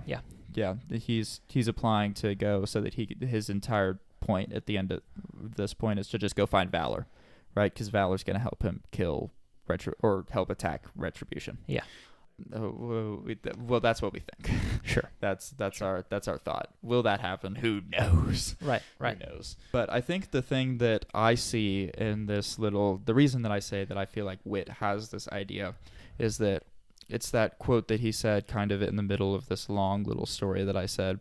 He says this part, like, all of the practice is but a guide, right? Like, we have the entire story that we know what we're pursuing, right? Like, we as Christians know what we're pursuing, right? There is a guide, there is an outline to our life. But we still have choices to make inside of that guide and that outline. Right, and even the virtue theory is very broad. You have to apply it, tailor it, to life. Oh, exactly. Yeah. And so I think what kind of tying this little quote into the rest of it, I think Kaladin and Nail both have something very correct, and they disagree very strongly about the fact that they could coexist. Right. I think the thing that is here is that Nail sees there are laws, and these are the guide. Right. This is the bright, shining North Star that we're supposed to follow. Right. Yeah. Which is the difference between right and wrong. Like, it's Christ, right? Yep. If we're looking at this from a biblical worldview. Right. And then Kaladin's like, no, we have to go and make our own decisions, right? We can't blindly follow these things because what if they lead us off a cliff? Right? Because what if we can't just drop off our conscience? What if there's a false teacher like Nail that's leading somebody like Zeth astray? Yep. Like, what are we supposed to do? What if these humans get the law wrong, as they are wont to do? Exactly. And so essentially, I land with Wit. It's like, what is the point of all of this grand practice? And like, Nail's like, the practice is the reason, and Kaladin is like, the choice is the reason, and Wit's like, you don't understand. I can, like, if we're combining all of these into Sure. one conversation. Yeah. You got both of you don't understand. The point is the story, right? Right. And a story can't be told without improvisation in the middle, right? A choice that has to be made. Right. Right? I think the thing that surprises me every time I go in and I read Genesis, right, is whenever the serpent shows up, right, and Eve eats the apple.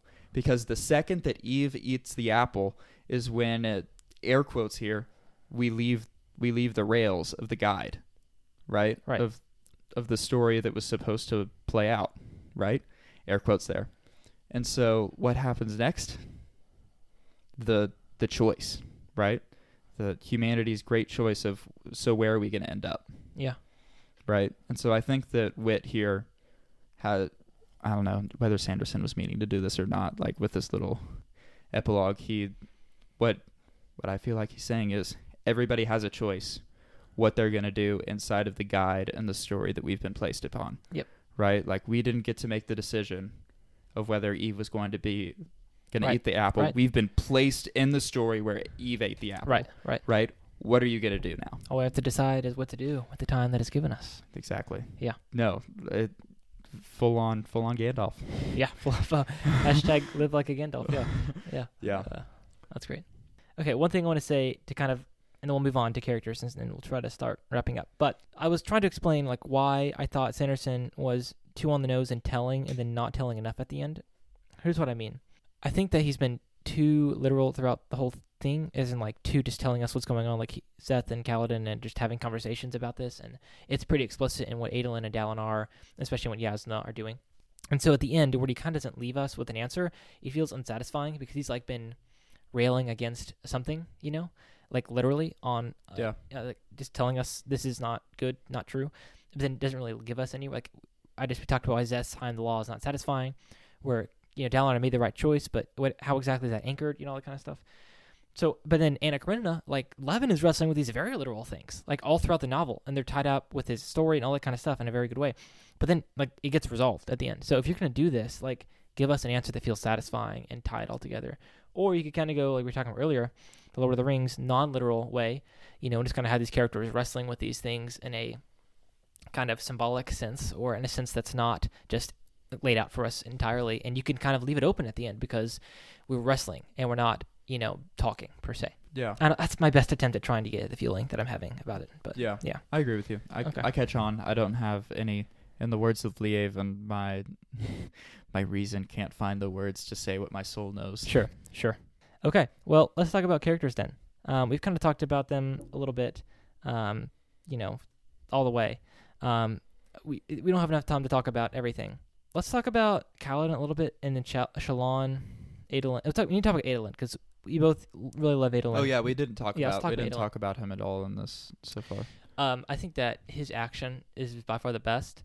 And I remember somebody asking one time, like, what's your favorite sword fight in history? You know, and I thought The Princess Bride, where we have two sword fights. One is like epic, and even as a kid, you think it's really cool. And as you get older, it's not as like as cool. But you know? see, I also am not left-handed. Right, exactly. And it's funny and it's awesome. And it's great choreography.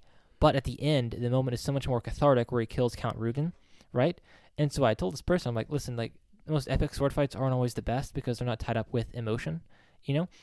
And so Adolin's fights were just very good when he's like just has time to wrestle with his emotions with Dalinar, his relation to Yanagon, all this kind of stuff, to where even if the action, you know, I think the action was actually really fantastic. But I think when it came down to it, his story with his dad, who wasn't even there, was kind of like what made the action impactful to me too. So, yeah.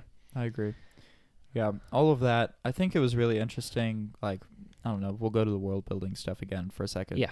Like when all the dead eyes show up. And they create the Shard plate, unoathed, basically. Yeah, the unoathed. Yep. Is what they call themselves, I believe. Which I thought was sick in the moment, and now it feels lame. The unoathed. The unoathed. Yeah. Like the name or the name. Yeah. Yeah. It felt sick in the moment. It feels really lame, and like, seriously. The unoathed was the best we could do. Yeah, seriously, that's literally where I'm landing right now. How about the Promise Keepers? Haha. No, it's like, you seriously had to name yourselves like the thing that you are. Like there's something better. There's no poetry there. There's no poetry. It doesn't rhyme. You literally are bonded, air quotes, to dead eyes. Like sure. There like should be something cool that has to do with Spren and dead eyes, and it should it should sound like I said I.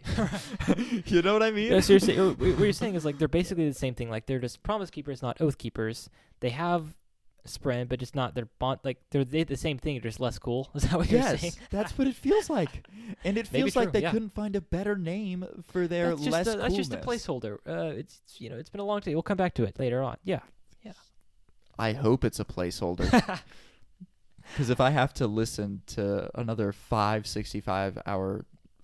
books that are 65 hours long, with every other point of view being the unoathed. Yeah. I'm going to lose my mind. Yeah. Like, no. Like, the Unseen Court. We have the Unseen Court, which is a pretty goated name. Yeah. And the Unoathed. The Unoathed just feels so uncalled for. Yeah. Well, to kind of return to some positive energy, what I really liked about the Adolin storyline was the stakes that were involved. But also the clear delineation of this. This is like the task, the objective, how we're going to get there. You're always clear on the sides and what's going on, very clear in your mind, but also the emotion, the stakes, all that kind of stuff was right there. Adolin losing a leg, the Thunderclass, the games of towers with Yanagon, all that kind of stuff. Yeah. Totally there for it. Oh, yeah. All of that. Love towers, by the way. Yeah. Part of that's just my chess energy coming out in full force. Yeah. Loved all of that. I also loved... We talked about this in our Rhythm of War episode, but I mean, I can't get along with having so few normal human characters. Right. Which is why Adolin's fantastic. Which was why Adolin's fantastic. Yeah. Because I'm listening to a story about a dude who's like, I ain't got no shard plate. Like, I don't have a sword. We're coated in aluminum. What am I gonna do? Yeah. Right. Like, it's that kind of desperate, like, feral dog energy almost. Like that's what it is, right? It's like, what does a man do when he's backed into a corner? Like, for all of these other people, it's like, and powers to the rescue. Right. And he's like, aluminum. Right. Boom. Well, with other characters, with the way that the Radiants work, their character growth is tied to their magic ability, which is a pretty great idea. It's awesome. But with Adolin, he doesn't have that. No. He got himself. That's it. Which is honestly cooler. Forces growth. Yeah. Yeah, it forces his growth in a natural way that doesn't leave us saying an oath in order to have character growth. Yeah, and all of a sudden it's not an objective way to be able to, like, it's a pretty subjective, like, he's gotten better. Yep. Right? Like, yep. It's interesting. It is. Yeah. It is. All of that. The stuff with Maya, always great. Yep. Yeah. 2 thumbs up. You thought I was going for the honor Spren? You loser. Yeah. Yeah, that's true. That's a big twist. Yeah. That's a big twist. Dotem. My boy. Goated character. Goated character. Goated. Yep. Yeah. I want to talk about one thing with Kaladin, then we can move on. There's just this trope that I see where it's like, still, and Kaladin tells us to Zeth too, like, you just got to live for yourself. You just got to live for yourself sometimes. Like, you've had all this asked of you, and now it's like, okay, you deserve some peace and quiet. Where it's like, okay, that's fair. Like, Zeth has had a rough life. Dude, you probably chill. Take it, like, do a Thanos and just kind of like, go sit on the garden planet or something. Not that was a good comparison, but you know what I mean. So the Two Derivable podcast I brought up a long time ago, they pointed out, like, Dalinar's ultimate thing was just like, let me just abdicate responsibility. Like, I'm kind of in charge. You know what? You guys take care of it. And, like, it makes sense, But like, it's the only decision. It was the only out. Right, but his actions basically like, don't take responsibility. Same thing for Zeth. Like, you're like the best fighter of all time, but you can just quit, And even Kaladin here, where he's like, Anyway, I just am suspicious of saying live for yourself, and I get what they mean, but like, the whole point of Lightning McQueen's story in Cars, like the greatest story of all time, is just like living for yourself doesn't work ever. Actually, Oh, yeah. I think this can tie in a little bit to our conversation that we had about Navani and the sibling. Right. Like, am I enough? Sure. It pulls into the not C.S. Lewis quote. Right. What this guy's quote was essentially like, the true humility is not thinking less of yourself, but thinking of yourself less. So on one hand, there's that, right? Like, the humility is thinking of yourself less. Right. But the other thing that you have to take into account is that there's only there is there's Martha and Mary with Jesus, right? Yep. And when is it okay for you to set down the towel, stop drying the dishes, right, and sit down at the King of the Universe's feet? Right. Like, right. When are you supposed to do that? Yeah. Because there is a time She's to committed. do that. Yeah. Right? And Jesus pretty clearly says, yeah, you did it wrong. Right. Right? Like to Martha, yeah. Yeah, you were, air quotes, prioritizing me by trying to serve me, but you weren't taking care of yourself by actually attending to me. You were attending to adjacent things that are adjacent to me, but are not me. And it does tie into humility because you're trying to serve me by proving how good you are. Yeah. Whereas, being at my feet is a wholly different way of living. Yeah. And so I think on one hand, there's like there is the part of like you do 6-to-1 is the ratio, right? Like 6 days of work, 1 day of rest. Mm-hmm. That's the ratio. That's the God-given ratio. All of that to say, I think that there is, for Zeth, he did do his fair share of 7-day weeks. He did. Without, he did. Yeah.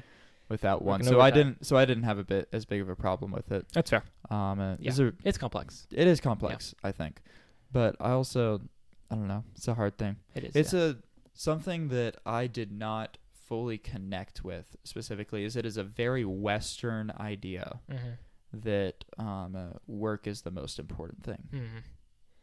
Yep. Very progressive Western idea is that work is the most important thing, whereas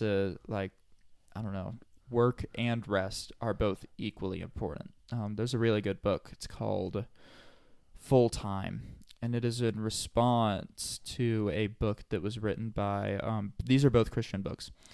It was a response to a book called Halftime. Okay. The thesis of Halftime is essentially, right, you've made it to your 40s, right? You're halfway there, right? You're 20 years into the workforce. You've got probably another 10, 15 to go. Right, you're raising your kids. Yeah. Right. Yeah. 35 to 40 years old. You're in the halftime, right there. Sure. You're about to get to your retirement age, and then right.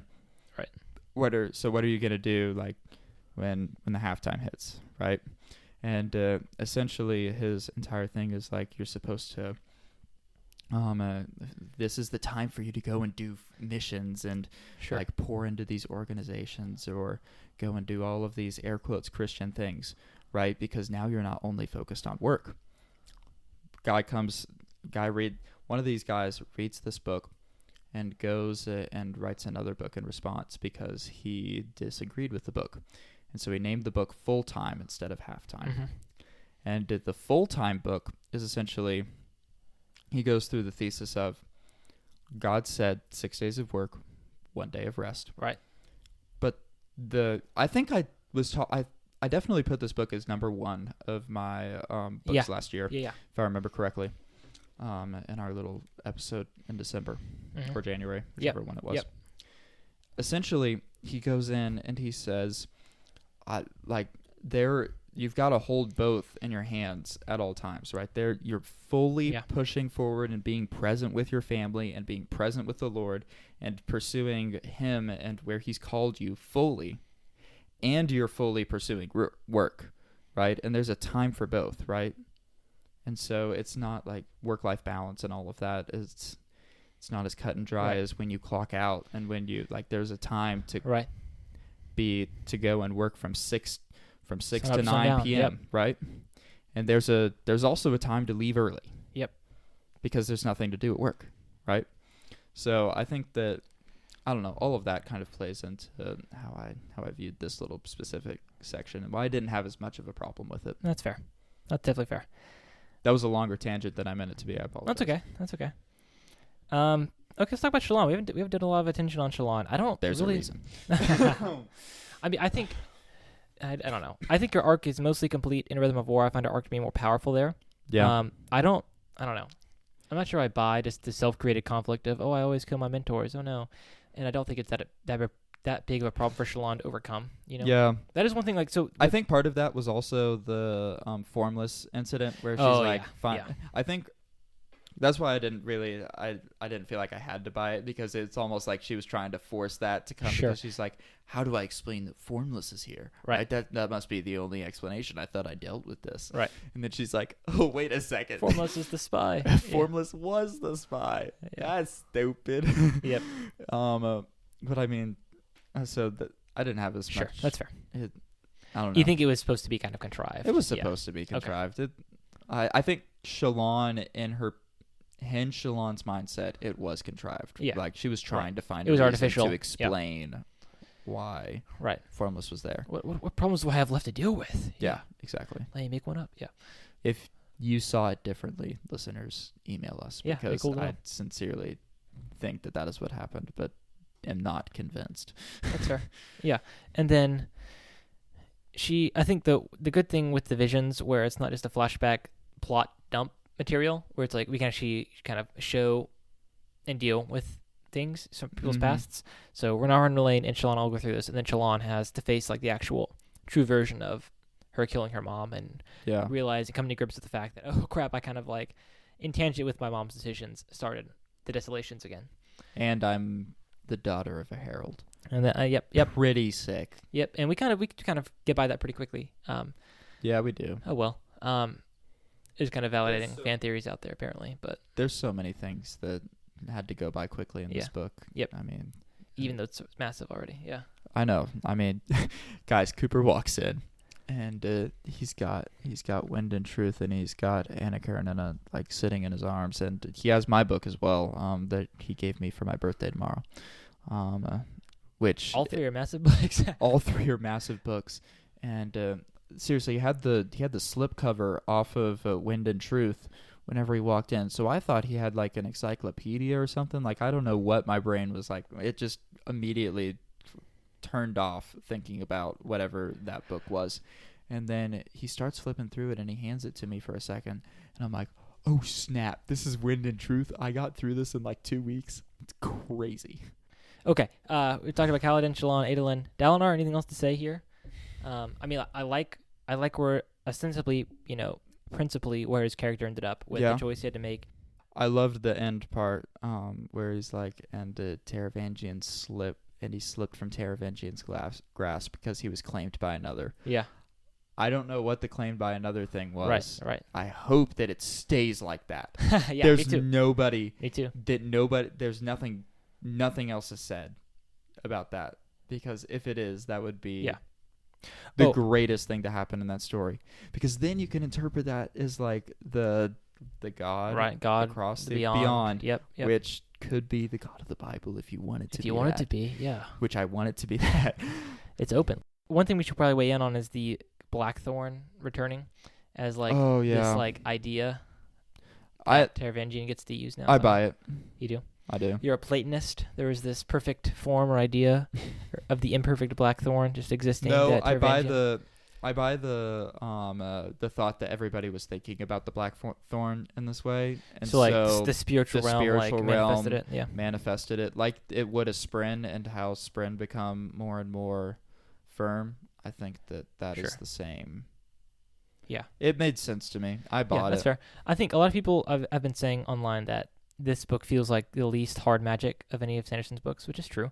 Like the spiritual realm and the things that happen, and then like these wells of power we're introduced to, and all this kind of stuff. Yeah, I buy most of it. I don't. And I think it's because he's developing it still. That's fair. I also just have less of a problem with soft magic as a rule. As long as I don't feel it doesn't feel cheap or anything. This I was like, okay, I think it undermines.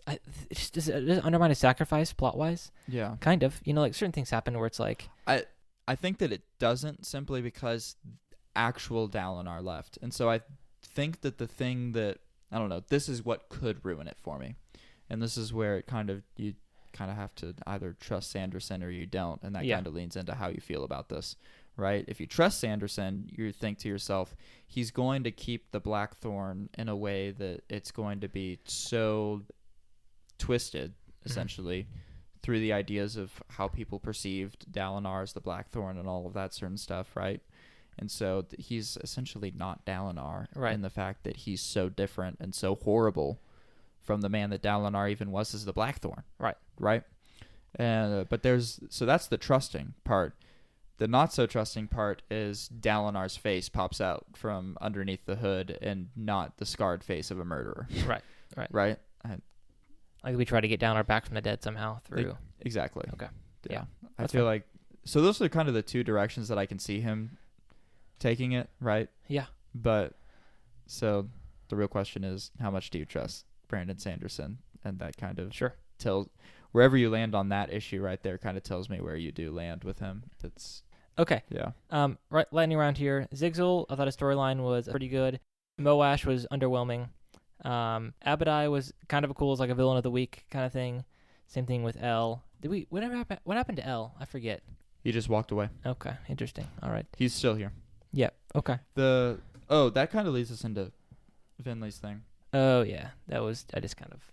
Yeah. It was inoffensive too. When I was rereading it and kind of reflipping through it, just kind of skipped most of those parts because I wasn't too engaged with them. And I think we talked about it last time, but Rhythm of War's kind of failed to set me up for.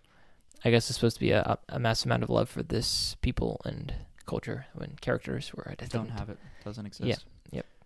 No. Didn't really buy it. Thought the plan was. I could see the plan from a mile away. Like, yeah.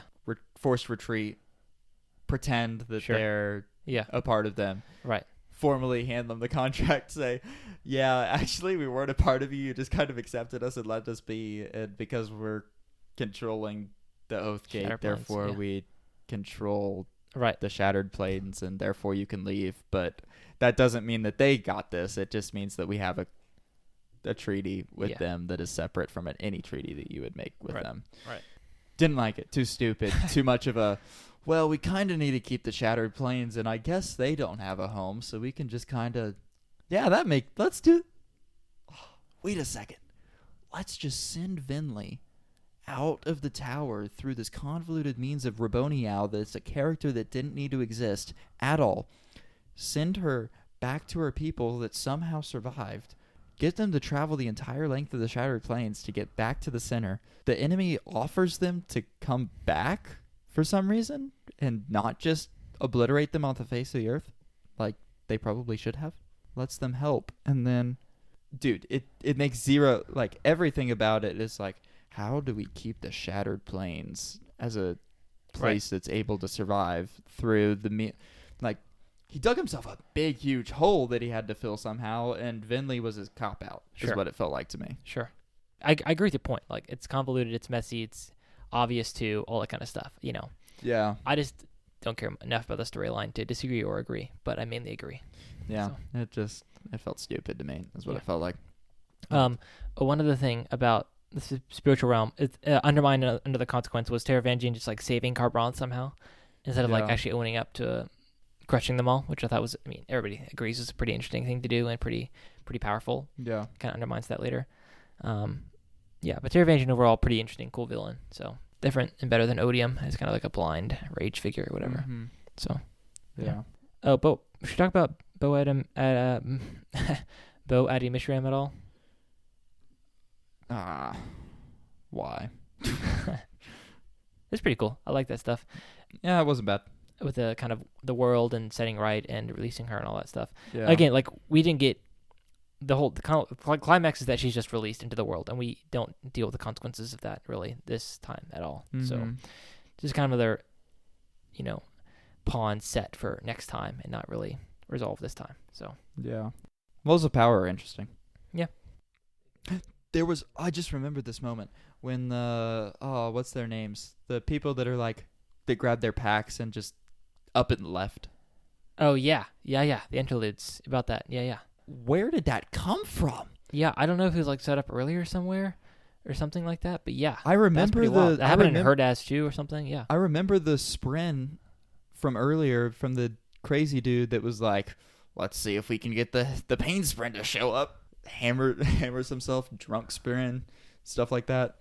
I remember it from that Oh, day. yeah. And so I remembered that, but I was like, hold up, where was the mythology about this that I missed? Yeah. Because all of a sudden, it's just like, and she grabbed her pack because she knew she wasn't going to be there coming back ever again to Roshar. Right. Looks around, walks through, all of a sudden she's in the spiritual realm. What the heck? Like, what was that? What happened? I don't even know. Seriously, like, all of this part was so confusing to me. Like, this interlude. And it only has his signature and accrued to... Okay, so there's like... Because somebody left an envelope for them is what it was, and the envelope was important. So, like, we are scholars and we like to study Spren. Bayon is not an example of, like, they go through... It's from him. Bayon says, of course it is. These are the guys that were, like, in there. Right as we're leaving, what does it say? Bayon closed the envelope. It has only his signature and a crude depiction of blank, blank, blankety blank. From the trickster aspect, Mother said, he was here too last year. If this man ever returns, keep your distance. He isn't terribly dangerous, but whenever he's spotted, innocents get hurt.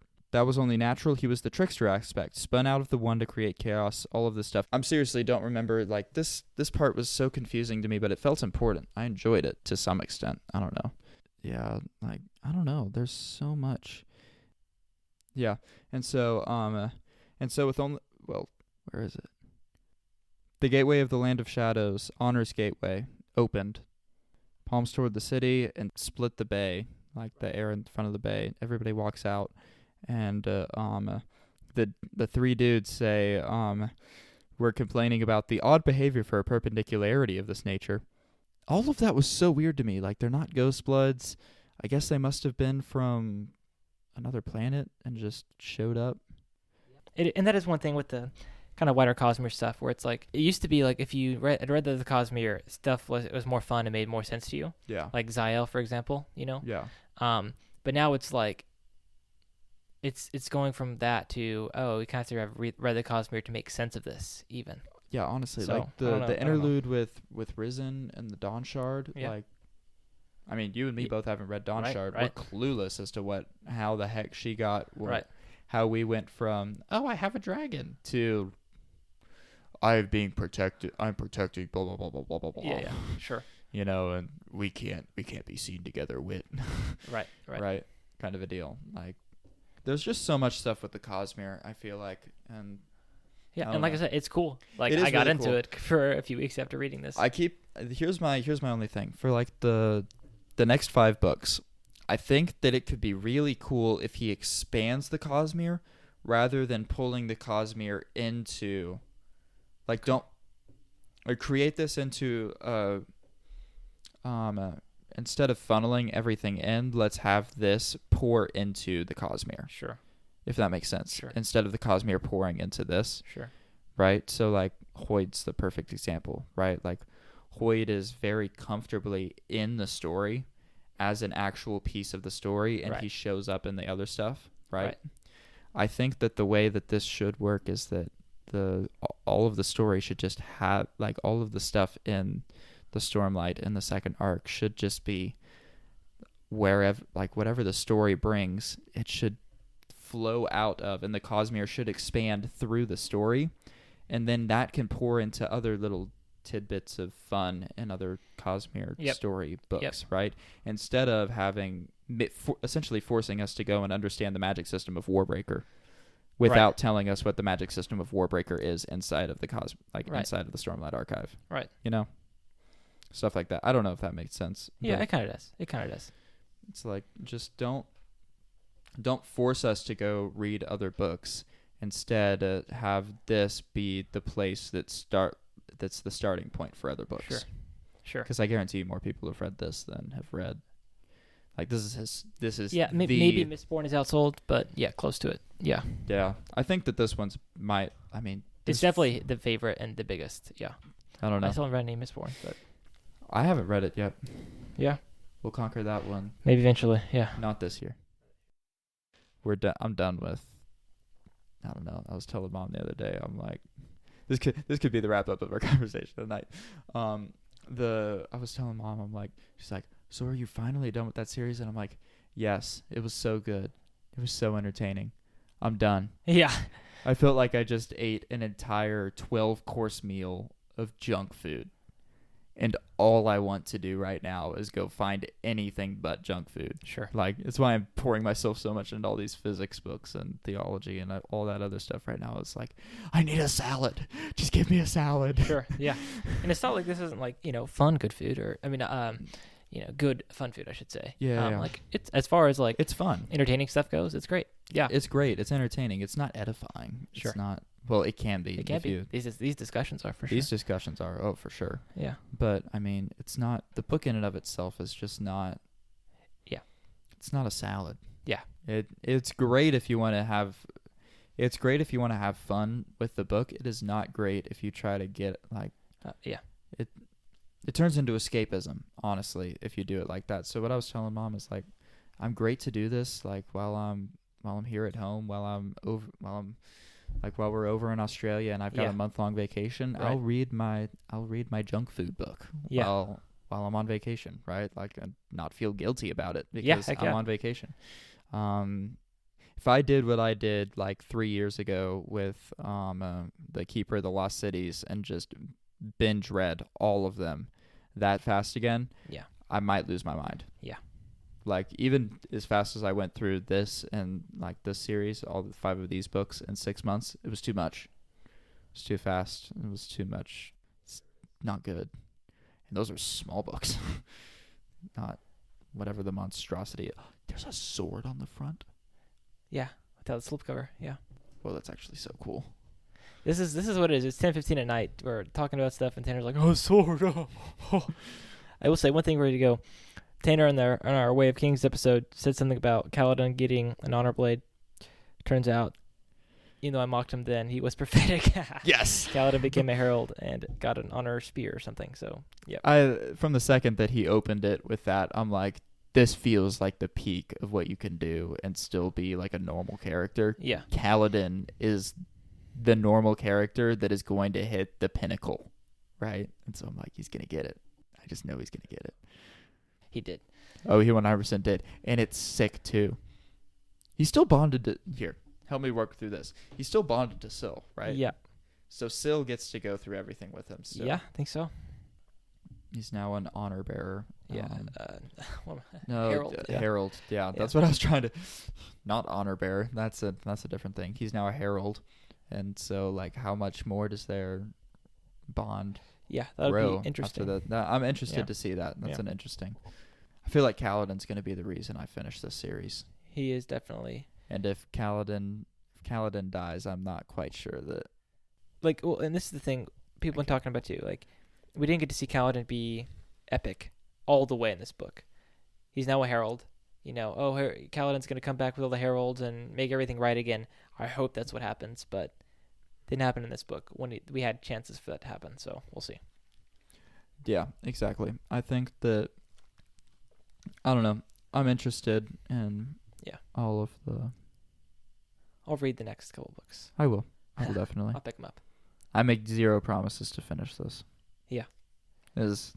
We'll make that clarification right now. I don't know how long this is going to take, and I don't know how long my patience is going to last. Yeah.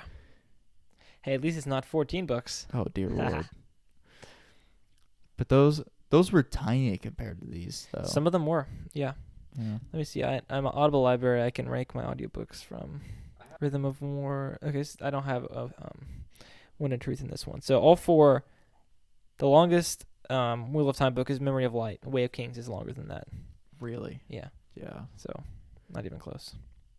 Yeah, that sounds about right. Yeah. These things are massive. They are massive. They really are. Yep.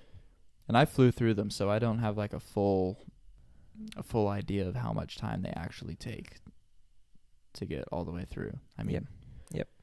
I think one of them is like 65 hours? Yeah. Dude, that's a work week and a half. See. With overtime. 57. Rhythm of War is 57 hours. And then Wind and Truth is longer. 62:48. 40-hour work week. Another 22 hours. Yep. 23. Yep. 22:48. Dude, that is insane. It's a lot of stuff to read. Multiply that by 5. Yeah, this is the longest one for sure. But yeah, Oh yeah. and you better not write a longer anything close to this again for a while. So No, definitely. How long did it take him to go from Rhythm of War to this? it was 4 years. Really? But I mean, he was writing like he wrote. Oh yeah, he the wrote year stuff in of between. the 4 novels that were extra compared to what he was writing. Oh yeah. So this was on plan, I think, or maybe it was pushed back like a little bit. But yeah. No. Anyway. Wild. Okay. This has been a long episode. It'll be our longest one, even if major editing happens, which it might for some stuff. By far longest, but hopefully that was helpful to people who've listened all the way. Oh yeah. Anyway, helpful for us and If you made it this far, you definitely read the book, or you have. Well, if you made it this far, you definitely read the book. Second of all, if you made it this far, and you read the book, you're definitely on a long car ride because ain't nobody. In full honesty, if I was at work and had nothing to do for 2 hours, this is not what I would choose to listen to. Wow. Okay, wow, have some faith in our podcast, Tanner. But that's also because I just had a conversation. So Yeah, that's fair. That's fair. Anyway, well, I don't know what is next actually after this. Anna Karenina. Are we gonna do one? We do one on Anna Karenina? We didn't really discuss it. Yeah. We kind We of can. tied it in. Yeah. I still want to do it. Yeah. I need Let's do to. it. I don't feel comfortable like covering everything, but I definitely want to talk about it. Oh, yeah. For sure. We can do a. I feel like I'm not an expert, but I would love I to don't. talk about I it. don't think we need to qualify ourselves as experts. I think Yeah. we can That's right. discuss And it. if you're listening to this podcast, you're not listening to us for our expertise in anything. Oh no. Besides, a general knowledge of some things, and We have some insight. hopefully, I hope. hopefully, yes. I don't know. All right. Well, really appreciate you guys listening. It's been helpful. Share with your friends. 5-star rating, review, all that stuff. Until next time. Keep on booking it.